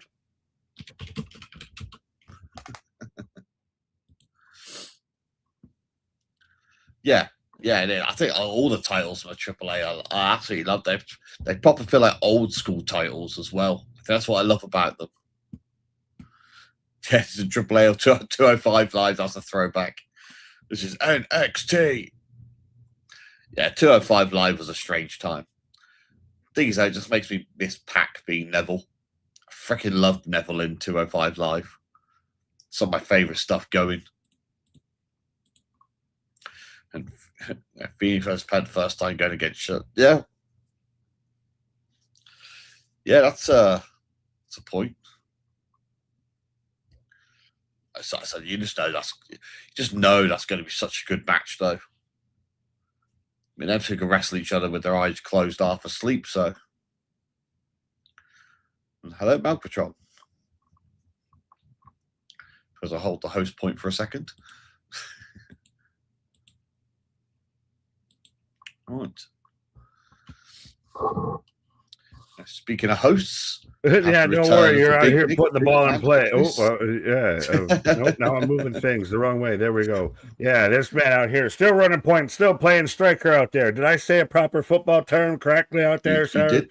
Are you David Beckham? Am I Ronaldo? Am I who's his name? Christ, I always liked him. Zlatan, who was out there doing all the World Cup commentary of he is the most OG killer of like just he is a goon in I almost said hockey, but a goon in football, soccer. Yeah, honestly, it's probably trying to keep up with all the names in that in football half the time because you've got different commentators covering different match points and areas. It's like, especially in the World Cup, they had like every single different team for every channel freaking out there. In the end, it's like, I don't know what I'm listening to anymore. It's like, I recognize if it's Alan Shearer's voice. So that's about it. Moving the ball up along the right side now. Oh, he's going for... I'm just doing whatever commentary I imagine when I play FIFA. Respectfully. Yeah. Ignorant American. What was that? The Ricky Gervais bit there where they had like, the oblivious American or something that just drop them into different like. Yeah. Oh God, yeah. I forgot the guy's name now. Yeah, they did a whole season off it, didn't they? Yeah. Last thing before you briefly take a pause, I have to ask.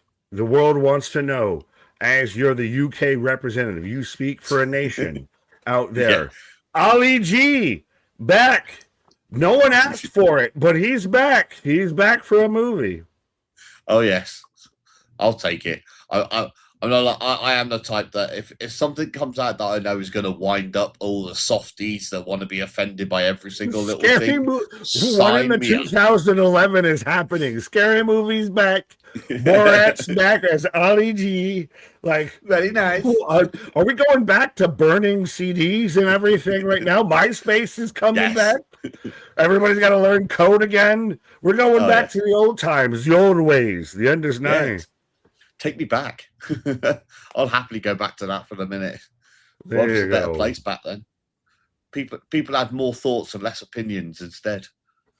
Oh, well, I think you might step back while I voice an opinion about a certain person. So I'm fine if you need to pause. Well, I might get some things on me. Just saying. All right. Shut me out and I'll catch you back in a minute. No, you're good. Yeah, I heard that MySpace. Yeah, MySpace. I'm asking for MySpace. How about that? Do you need me to do what I need to do, or you can do what you need to do? Yeah, I have no control over that aspect, do I? Fair enough. So then I'll do what you might need to do. There we go. As Geekbox is taking a pause for the cause out there and everything. But yeah, all right. As I've got a commercial, I'm gonna take a brief intermission. Oh, we're gonna get back to in-ring action as we've got Ray Fenix and EK Prosper going out here for the AAA Cruiserweight title. And you can let me know who you think's going to win this. I still think it's obviously going to be Dragon Lee, him and Ray Fenix, him and Dragon Lee had the good match of the night last night. on Monday Night Raw. But yeah, I saw this story going around on Twitter and everything, and I kind of put my 2 cents out there. For those who don't know and who might know and everything, there was a story going around as EK hits a set into a pile driver, flipped out into a pile or into a pedigree, drops the leg. Is he gonna win this? 1, 2, 2 count. I was out here ready to make a point and everything, and this man already tornado driver out here. 1, 1.5 count. Like I said, I was about to try and go on a point on a ranch and everything. And this man, EK, starting to make me believe of how, like, are you going to start to see to where somebody like an EK becomes the guy who's a regular in AAA while Ray Phoenix is a regular on a Monday Night Raw, on a Friday Night SmackDown, what have you. You start to get a little bit of that transition as Phoenix up on top after he just kicked this man in the face. As I got the hiccups on top. Crust buddy. 1, 2 go. Jesus. Breathe. But yes, no.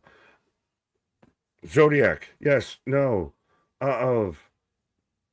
I like that they're amplifying the cruiserweight title, but I don't believe that EK is gonna win it. Frog splash. 1, 2, 2 count, 2 count there, and everything. MDB, so you gonna finish that statement or not? Because now the people want to know. Oh, don't worry, we gonna get there. We gonna get there. It's one of those. It's sizzling enough that I can't wait till tomorrow to finish it and everything like that. But no, we gonna get there. If it's, I thought I had longer time in the commercial, but no, we about to fat bitch bungee cord snap on some people out here, respectfully. But yeah, as I see my brother from a British mother out there got his sport of tea. Springboard cutter. Springboard. I'm going to cut you back. Cut him back. Cut him back. I don't know. That was smooth for a cut. That was. Well, again, him and Dragon Lee had the match of the night last night. Absolutely had, for everybody that wants to gangbang. And WWE fans don't like the type of matches AW presents. No, they cheer for it. They cheer for it when it's on WWE, when it's presented with a little bit of pomp and circumstance and some sparsity and some reality. It's like a lot of people don't get. It's like WWE fans are happy with, false finishes and stuff, as long as it's not every single match, every single pin. Like, right. Nick Hunter's Cody trying to finish the story. Oh no, now it's going to be even better that you're here because I want to get your opinion on all of this. Because I'll at least bring you up to where about I got and everything with it. Did you hear the story going around about ESPN already wanting to back out, already pretty much making it known that whenever their deal with WWE's up, we're done, we're out, we're canceling it, we're not renewing? Yeah, I did see with that, which I was like, if that's what they're going to do, that's what they're going to do. But at the same time, it's that whole, I feel like if they went in with WWE, we nearly slipped up. Hey. Sorry, but yeah, this man just hit. So, does EK Prosper win this? Do we? I mentioned this actually while you were on your brief pauses. My audio was completely cut out, so I'm just doing Vic and Booker. Moonsault, nobody home. But at some point, do you get to where there's some of the luchas trade places with people that are on your current roster, and they are on your Mondays and your Fridays, well, like an EK is on your Saturdays? Yeah, I feel like they got with something because they've obviously. Muscle Buster Driver Muscle 1, Buster. 2, 3. At least that one he came down clean to his shoulders. That freaking muscle buster he did last night, he was still spinning as he hit the floor. It's like, please don't break his neck. Fair. But yeah, I feel like almost taking on AAA has kind of given them the reminder of there is a market for the smaller wrestlers doing this style of wrestling. It's like I think they almost got themselves in a position where they thought, "Oh, people don't really want to watch that anymore because the smaller guys they just realized what we all realized with the speed title, and just said, "Yeah, no, we could just do what we were doing before." We all saw where they should have been before they saw where they should have been. We saw the exit off the highway before they did. I feel like they almost like the thing came for a while of because the guys on the main showings were smaller guys than what you used to get. Like no less of the big monsters, and the smaller, skinnier guys were starting to become world champions. And that I feel like they kind of went to approach of, well, we don't need a division for smaller guys anymore because the smaller guys are now the fucked big it up guys. For everybody. Is that what you're saying? Rey Mysterio fucked it up for everybody. Yeah, if Rey can do it, everybody can do it. Yeah, Rey Mysterio and CM Punk. He broke the glass ceiling. Yeah, as the little guys can do it too. The skinny fat Rey Mysterio. Yeah. As we've got Sam Mayer, another something stock car NASCAR racer out there, not Dale Earnhardt back there with Tavion Heights and Miles Bourne. But I'll finish what I was saying as they're doing this whole backstage segment about that whole ESPN story that came out on SES Scoops, hashtag not sponsored or anything like that, which I got them mixed up with Sportskeeda, which again shows you how much that a lot of these dirt sheets just kind of say clickbaity shit until you actually read the article and actually use your like a little bit of thought, and it all goes away. But good old BJ Bethel out there, Mr. I know the max numbers and nobody else knows them but me out there, is the one who had the story about ESPN saying that they're done, that once they get an opportunity to cut ties, they're cutting ties with WWE, and then even publicly puts it out there on Twitter, which if he is trolling, then whatever, but it's the stupidest shit I've ever seen. He puts out there, I reached out to ESPN through their customer support line, and then even left voicemails with that same line and everything, and then forgot that I had previous correspondence with somebody who works for ESPN that I could have reached out to can comment on this, and still ran the story. So he admitted on like 4 different ways that this has no foundation, no source, just this is all just trust me, bro.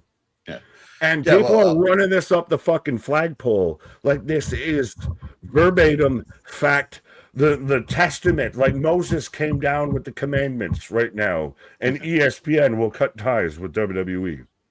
And it feels like the same as they were saying about the deals that they made when they first switched over, because it's freaking name of it's escaped me now. Obviously, yeah, you got ESPN. Obviously, you got the other. Well, you had that with ESPN. Well, with AEW was Bleacher Report. Yeah, but yeah, they said like and like with Netflix as well. It said, oh, after the first year, Netflix is going to drop WWE because they're not happy with the results, and it's like, no, they're not.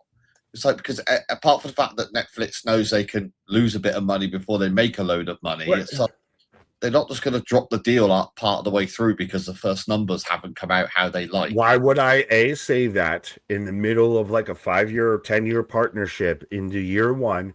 What idiocracy is that? I'm instantly, hey, all of my value, let me just shoot that in the fucking head and then just act like that never happened.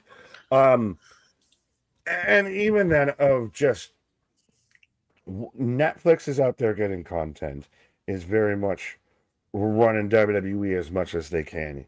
ESPN as like it's so funny to me that when they come out and refute the statement, everyone's just like, yeah, that's what you would say if someone said that. And it's like, yeah, but the accusation had no founding in it. It'd be like if I sat there and said, Geekbox isn't actually a redhead. He just dyes his beard. And like everybody just trusts my word for it, and you have to dispute it, even though no one, like, I never proved what I said was true. I think it's probably we live in very much a world now. The source is trust me, bro. It's guilt before innocence a little bit. Yeah. Oh yeah. It's basically like, well, it's Dave Meltzer style reporting, isn't it?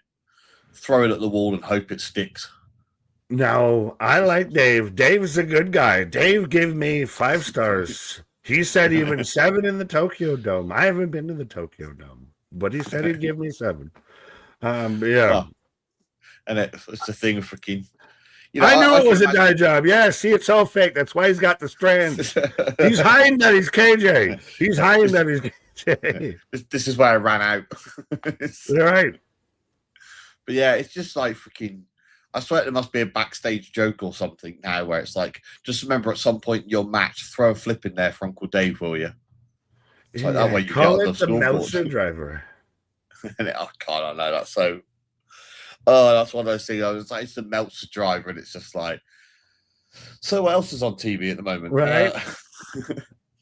As we're getting the Heat Wave Summit. Oh yes. I'm sure it's all going to go smoothly, and nobody's going to say anything. I didn't have this on my card. This might be your main event. Is the Heat Wave Summit? Oh, so this is going to be probably your top 4. Oh, so they have officially announced the submission match, Miss Parker versus Natty out there. Hi, Miss Parker. Oh, and so it's going to be Ren versus Callie versus Zarya as I scroll up. Yeah. Now, again, it's still Callie, good showing. I don't think she wins. Zarya still needs the win. But every time you add somebody last minute to a match, it feels like they kind of, you're positioning them to be the winner. Yeah, it's the thing that they want to do. I mean, obviously, if she wins it, then she takes both titles at the same time, sort of thing. It's an interesting way of going about it, isn't it? But right, and so Miles Bourne doing double duty. Yeah, I said duty, but the Fatal 4-Way NXT Championship, Tony D'Angelo, the Master Fader versus the Nympho Baby, Zilla Fatu, Grayson Waller, and you can literally cruise the Vista, cruise Montana. Yeah. I swear, like I said, I don't know how much I can make fun of Zilla Fatu because he actually scares me. Like, he might actually pull like that swerve thing and like show up behind me somehow, some way. Do you think they brought Zilla in to NXT instead as like a sort of like, we want to bring you in and train you in the WWE style, but we also want to make sure that you don't start doing really stupid shit backstage like you've done in other companies? Oh, for sure. For sure. He very much has that Jacob Fatu-esque style. And it's even, I talked about, I don't think they do like the Solo Sikoa kind of thing with him too, where he's there for like 2 weeks and he moves up. Like Zilla, I think, is going to be there for a minute. Zilla's going to be a staple for a bit. We'll see. I'll see in CZW. I'll see he had that altercation backstage and run his mouth off and all that, and got himself reality wrestling's where he sat there and he got thrown out with him and Booker. Now think about it, he's got to deal with Booker every week. It's I just thought he told the story in the interview where he said the thing that got him the most about it was that he had all that trouble, and an hour later he just got a text message from Rikishi that just said, "When you get back, I am talking to you." He said that's all he could think about the flight home was, I am absolutely screwed when I get back. So is it a thing also even a little bit with, if you're a hardcore fan or if you're an online wrestling fan, I'll put it that way, you know Zilla. You know of Zilla, you know of his family, you know all of this, you know that it's not a bad thing to have him involved, to have him out here, and if he say wins the belt and is kind of there for a minute, is it we're putting some eyes and some attention on NXT? Oh yeah, definitely. That's actually, isn't it? The name does the cool thing and that, and it's that. I think as well, yeah, you don't want him to. I feel like if they'd have put him up to the main roster, he would have got the same problem that they had with Joe Cobb. Where it'd been amazing story coming in, then it's just like you stand over there and just watch these matches. We might let you have a go next week. Respectfully, yeah, with the Jeff Cobb thing is, yeah, he came back to New Japan, but with him, it's like, and now talk. Like, you can have these cool matches, but, and now talk. And it's like, yeah. Yeah. It's like, shit. But he passed on a microphone when he was first, like, introduced himself, wasn't it? And he was like, you just saw him look on his face, like, oh. Well, yeah, now he's out there with Gato, who stole my whole look, by the way, and everything. I'm just, North American Gato, I guess. I will say, have you seen people freak out, obviously, not realizing that MLW records their footage 6 weeks before they show it? Oh, yeah. And obviously Baron Corbin's on there. Baron Corbin, still, double contract. Who would have thought? And it's like, no, he's getting screwed over next week. Don't worry. Right. So Kendall Gray and Ren out here, which I like the pairing. Kalani, I don't know how you feel. She, to me, has felt like a little. She's like Carmelo, the female version, but also light, like Diet Carmelo. I feel it's almost like I think she had an escalation where she got to a good point, but now she's just sort of sat on that level. Yeah, but it's also like, wait for like, the next thing I that's going almost to feel like break her through. her mic works better than her in ring, because her in ring at times comes off so choreographed, so rah rah shish kumbah, so much gymnastic-y cheerleader. Zarya, eh? I think she's. Zarya needs more goth mommy love like Rhea does out here. I've got the wheels out here. I'm going to start the... Yum yums. Yum yums. I'm going to start the petition for Zarya out here. She needs as much, goth mommy love as Rhea and Tatum and all of that out here. She's, and I do think she's super talented in ring. Like, she's almost, depending on how you feel about Soul's main roster run, you're saying that Zarya couldn't have done at least the same? I think out of the two of them, Zarya should have gone up first. Just because Soul's really good, but it still almost feels like she's gone to the main roster and is still trying to figure out what her character's actually supposed to be. She's Sheryl Crow. I'm gonna soak up the sun. Yeah, he's out there taking Raquel next week for the IC belt, so we'll see.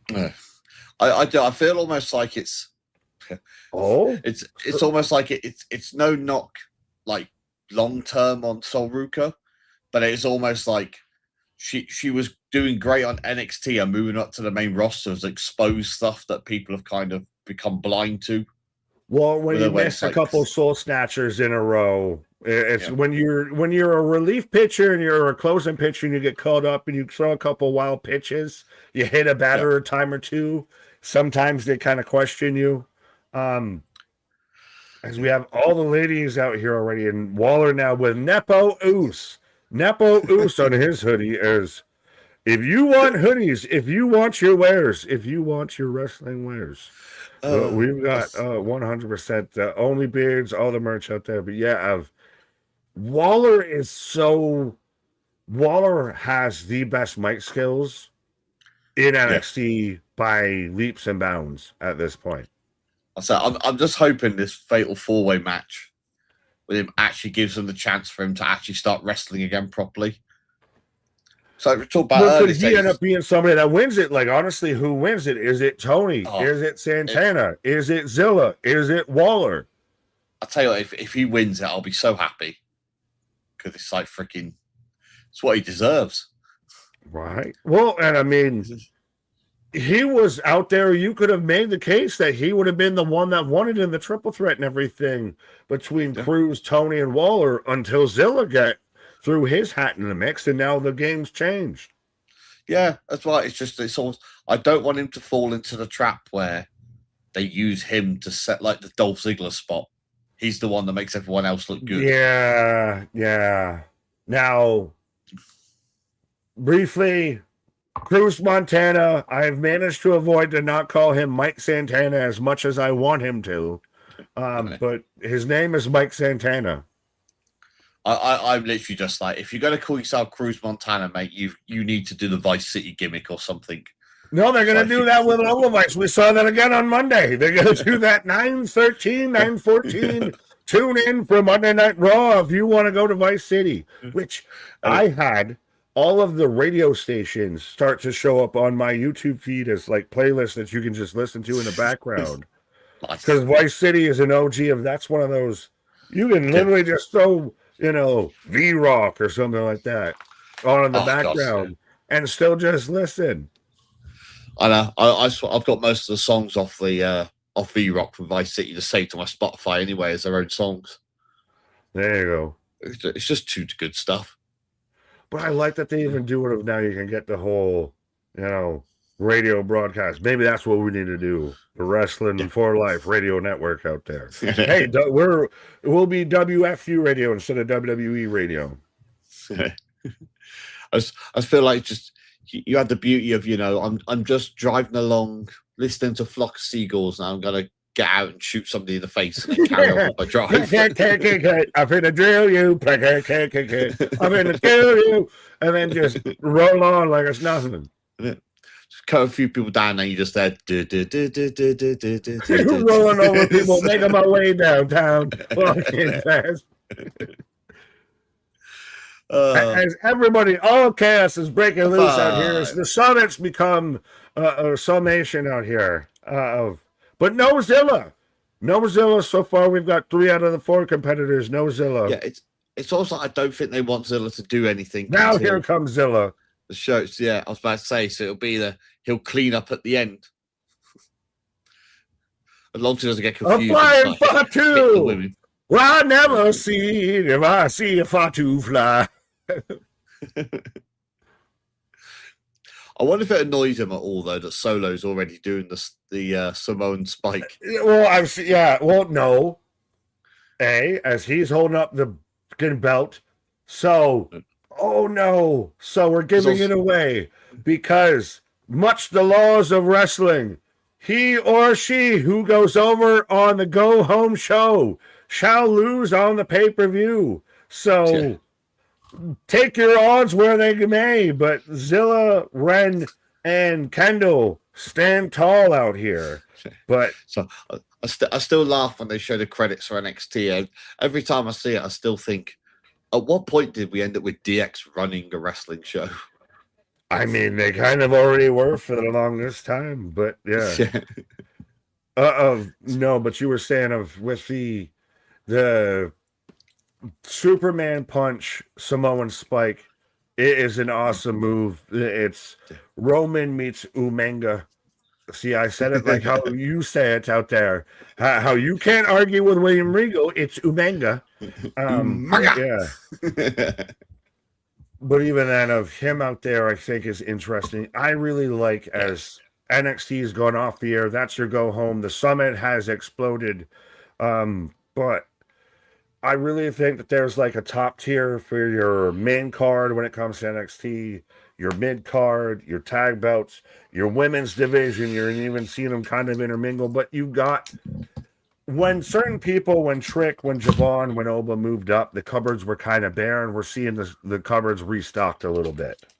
Oh yeah, that was the concern, wasn't it? When they came up, it was that people worried that it wasn't going to get fed back into the system, but I find it hard to believe that Shawn Michaels was just going to let all the top talent go and then just be like, okay. It's like there's always but so now Shawn Michaels, Booker of the Year, Tony Khan of Undertaker out there, Booker of the Year. Yeah, that's a weird concept of who are your bookers and runners for shows? It's like you've got Triple H, Shawn Michaels, and The Undertaker. It's like three The guys. Attitude Era is making the show now. Three guys that all have stated at some point in their life they got into wrestling so they didn't have to work a real job. I mean, if you're talking about wrestling, is it a real job? Is it a real job? If you're in wrestling, is it a real job? But yes, that's that story they showed with Shawn Michaels where he sat there, he's got the stack of paper, and obviously they're filming around the house and stuff, and he's just laughing. Obviously, he's just like laughing at it, and he's like, I'm sat here, it's 2 PM. I'm sat with a stack of paperwork, and I've made phone calls all morning. And he was like, I started wrestling so I didn't have to do this shit. Well, it's what everybody says. Of trust me, is last thing before we start saying, T's and P's and P's and Q's and everything, and take ratings out of shows and everything. But still part of even the whole thing with trying to be a content creator and trying to make this the thing to where this is the job of it's very much of, I always wanted to be my own boss until I became my own boss, and this sucks a little bit. Yeah. You realize how much work you have to actually do. Yeah. Now try doing that with a 9 to 5, but at least within a 9 and 5, or at least a 1 to 10, what is your rating tonight for NXT, especially you of the uninitiated and the uninebriated, allegedly, your top 10 rating, your out of 10 for NXT? I think I'll go for 7 out of 10 on this one. I say it was a good show overall, but again, it's that I feel like it's the cruiserweight title match was really good. But for me, I always felt they fall into the trap again with this one. They started the show off with the weaponized cage match, which for me was the highlight of the night. Yeah. So they set the bar really high, and then the whole show just couldn't catch up to the bar that it had already started on. That's my issue, is that it feels like they, at times, other shows have done it to where you reverse engineered the show. You started with the best thing, and I don't even want to say they ended with the worst thing, but they ended with the longest, with the slowest, with the least actiony thing. You ended with, you go off the air with who's everybody probably predicting to win, holding all the belts and everything. You could have still maybe done that, but the last match should have been the weaponized cage match. Yeah, that should be, like I said, doing that sort of setup on a pay-per-view works because your main event of a pay-per-view is going to be 9 times out of 10, that's going to be the highlight of the night. So you get the crowd going, then you carry them through the matches, and then you bring them back up at the end of the night for the big finale. But like you said, with this, it's like you started off with the big boost at the start, and then it's just I think they were probably hoping that the cruiserweight match was going to be that good it would bring everybody back up again for the end segment. But I think but then it just there was, and then what? And then what? Exactly. It's like freaking. Well, funny, even the girls at the end, they're holding their titles that look like they didn't want to be there any longer. So I was like, yeah, as I didn't even think about this, but Paul, that's amazing. You caught that. 9 to 5, T's and P's to Dolly. I didn't even think about that when I said it, but yes, that's even what my damn news channel is starting off out here with. But 7.5 from Damien, 7 out of 10 from Eric, Ronan 7.5, Destin all sorts of sour patch. Both Triple H and HBK is bad if you ask me. Non-applicable out of 10. Rest in peace, Dolly Parton. I imagine a world where MDB is cheering for Bethesda. All right, you see, you put over Bethesda with Destin, and now that he's made it his personality, I fear. 6.5 out of 6.5. Good show. 5.2. So you gave it a 7. You gave it a 7. Is Almighty's up there with a 7, or did you give it higher? Correct me if I'm wrong. I'm probably wrong. Yeah, I said 7 out of 10 for me. So I feel like I've landed in the same area as most other people have. I mean, honestly, as somebody who's regularly watching NXT, I can kind of go with you on that of the weaponized cage match, like you said, was very much was the highlight of the night. And it felt a little bit like everything not exactly went down, but it very much nothing ever got close to being that high again. Yeah. The only thing that annoyed me about that match was he started setting up that he put a load of kendo sticks in the cage, and then he hung a chair on it like he was going to do a drop spot on it. And then when he turned around, he had something thrown at him, and then he grabbed the chair off them and used that instead to defend himself. And it's like, hey, I want to see what you were going to do with that. Yeah, but I think that's a little bit of that whole setting up, of the, making you believe and getting you excited of, oh, this is going to be gruesome, because you even had those a couple spots to where somebody's taking a kendo stick to the throat, allegedly, and everything with it. We had a couple of those moments to where you're getting steel chairs thrown into kneecaps and everything. Like Leo Rush, the ghost of Sabu, paying tribute to Sabu, throws a steel chair to Action Andretti, and it sticks perfectly in place into the turnbuckle.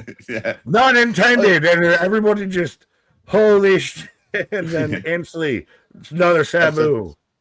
I said it was great. It was just that one particular. I feel like when he came out the corner, he wasn't expecting to throw the weapon at him. I think he was expecting to run so we could give him a flapjack or something onto that chair that was hanging. Right. So it was almost like he did it, and then so he just looked around like, I'll grab the chair then. And it's like, it's like you're setting up something to look cool there. Why don't you see you use it? Fair enough. But yeah, so we've now officially got 6 matches for NXT Heatwave, which will be here Sunday as part of 3 shows within one stream out there. But yeah, overall, now that you've watched NXT for the first time in quite some time, I don't want to say like with us, but will you be back? Is your parts tickled? Are you entertained? Are you intrigued when it comes to NXT out here? Oh yeah, I'll definitely watch it Heatwave on Sunday. It's that's what I said. I know NXT is a good show. It's just not been. I mean, I'm hoping now. Obviously, I've switched to a new job now in the last few weeks, so it's that. I'm hoping the schedule that will open me up to be able to watch it a bit more than that. Probably, I was for a while watching it back afterwards. It was like I'd go to work and then in the evening I'd put NXT on and watch the rerun of it. But then it's like 9 times out of 10, half the show or anything that was a highlight of the show had already been ruined for me by the time I got to actually watch it. So it's like I'll just get the highlights and stuff of it now because it's like if you already tell me the ending, I'm not interested really what else goes on before it. We'll see. You can still watch it with us, even if it's live or the replay there. So. Oh yeah, I said a lot of the time as well. Find out with NXT. That's what, like I said, when I'm not able to come in and catch the actual live streams because of the time, it's like I watch it back later on the day, or I listen to it in the background like a podcast style instead. So yeah, we see we're that hybrid mentality. We're semi-aquatic. We're amphibious out there. I don't even know if I'm using proper words anymore, but we're getting delirious out here. Of NXT's gone off the air. Of Ken, Ronan, MDB, Destin. I see everybody out there. Everybody giving their ratings out of 10, 7 out of 10. I think we both kind of agreed and settled there. Jolene. That's like a curse in my apartment now because that was the neighbor that was in the apartment that I currently live in. That was a problem. But yeah, P's and P's to Dolly Parton, T's and P's to those things. But yes. Any final thoughts there, sir? If my brain still works enough. I was going to say anything you got to get off your chest. I don't know if you're going to be here tomorrow night, but if anything you got to get off your chest. Yeah, no, I was going to say I'll probably try and say hello and that stuff. Obviously, I've got work early in the morning the following day, which sucks. Stupid time zones. But yeah, this man's out here. Just shut up so I can go to bed. But no, I'll just say obviously everybody, thanks for joining. Obviously, making this fun. But I said last night and tonight's been a lot of fun. Obviously, we've kind of chatted off the rails. I mean, we made contact now and again with the show, but we've just it's just been a load of fun, and We've touched out every now and then of it's very much a British invasion of I like to just kind of we take over things and we touch it every now and then. Pause. Yeah.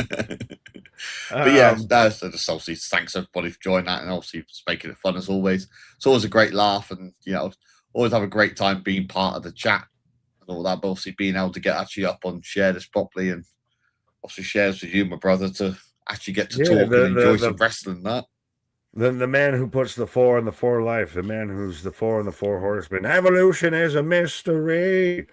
Now we're gonna have to get like hand tats or something. No, I can't do that. I can't commit to that. I won't say that out loud. I didn't say that. I've already got the hand tats. Well, no, I gotta. We'll get there. That's a conversation for another time out there and everything.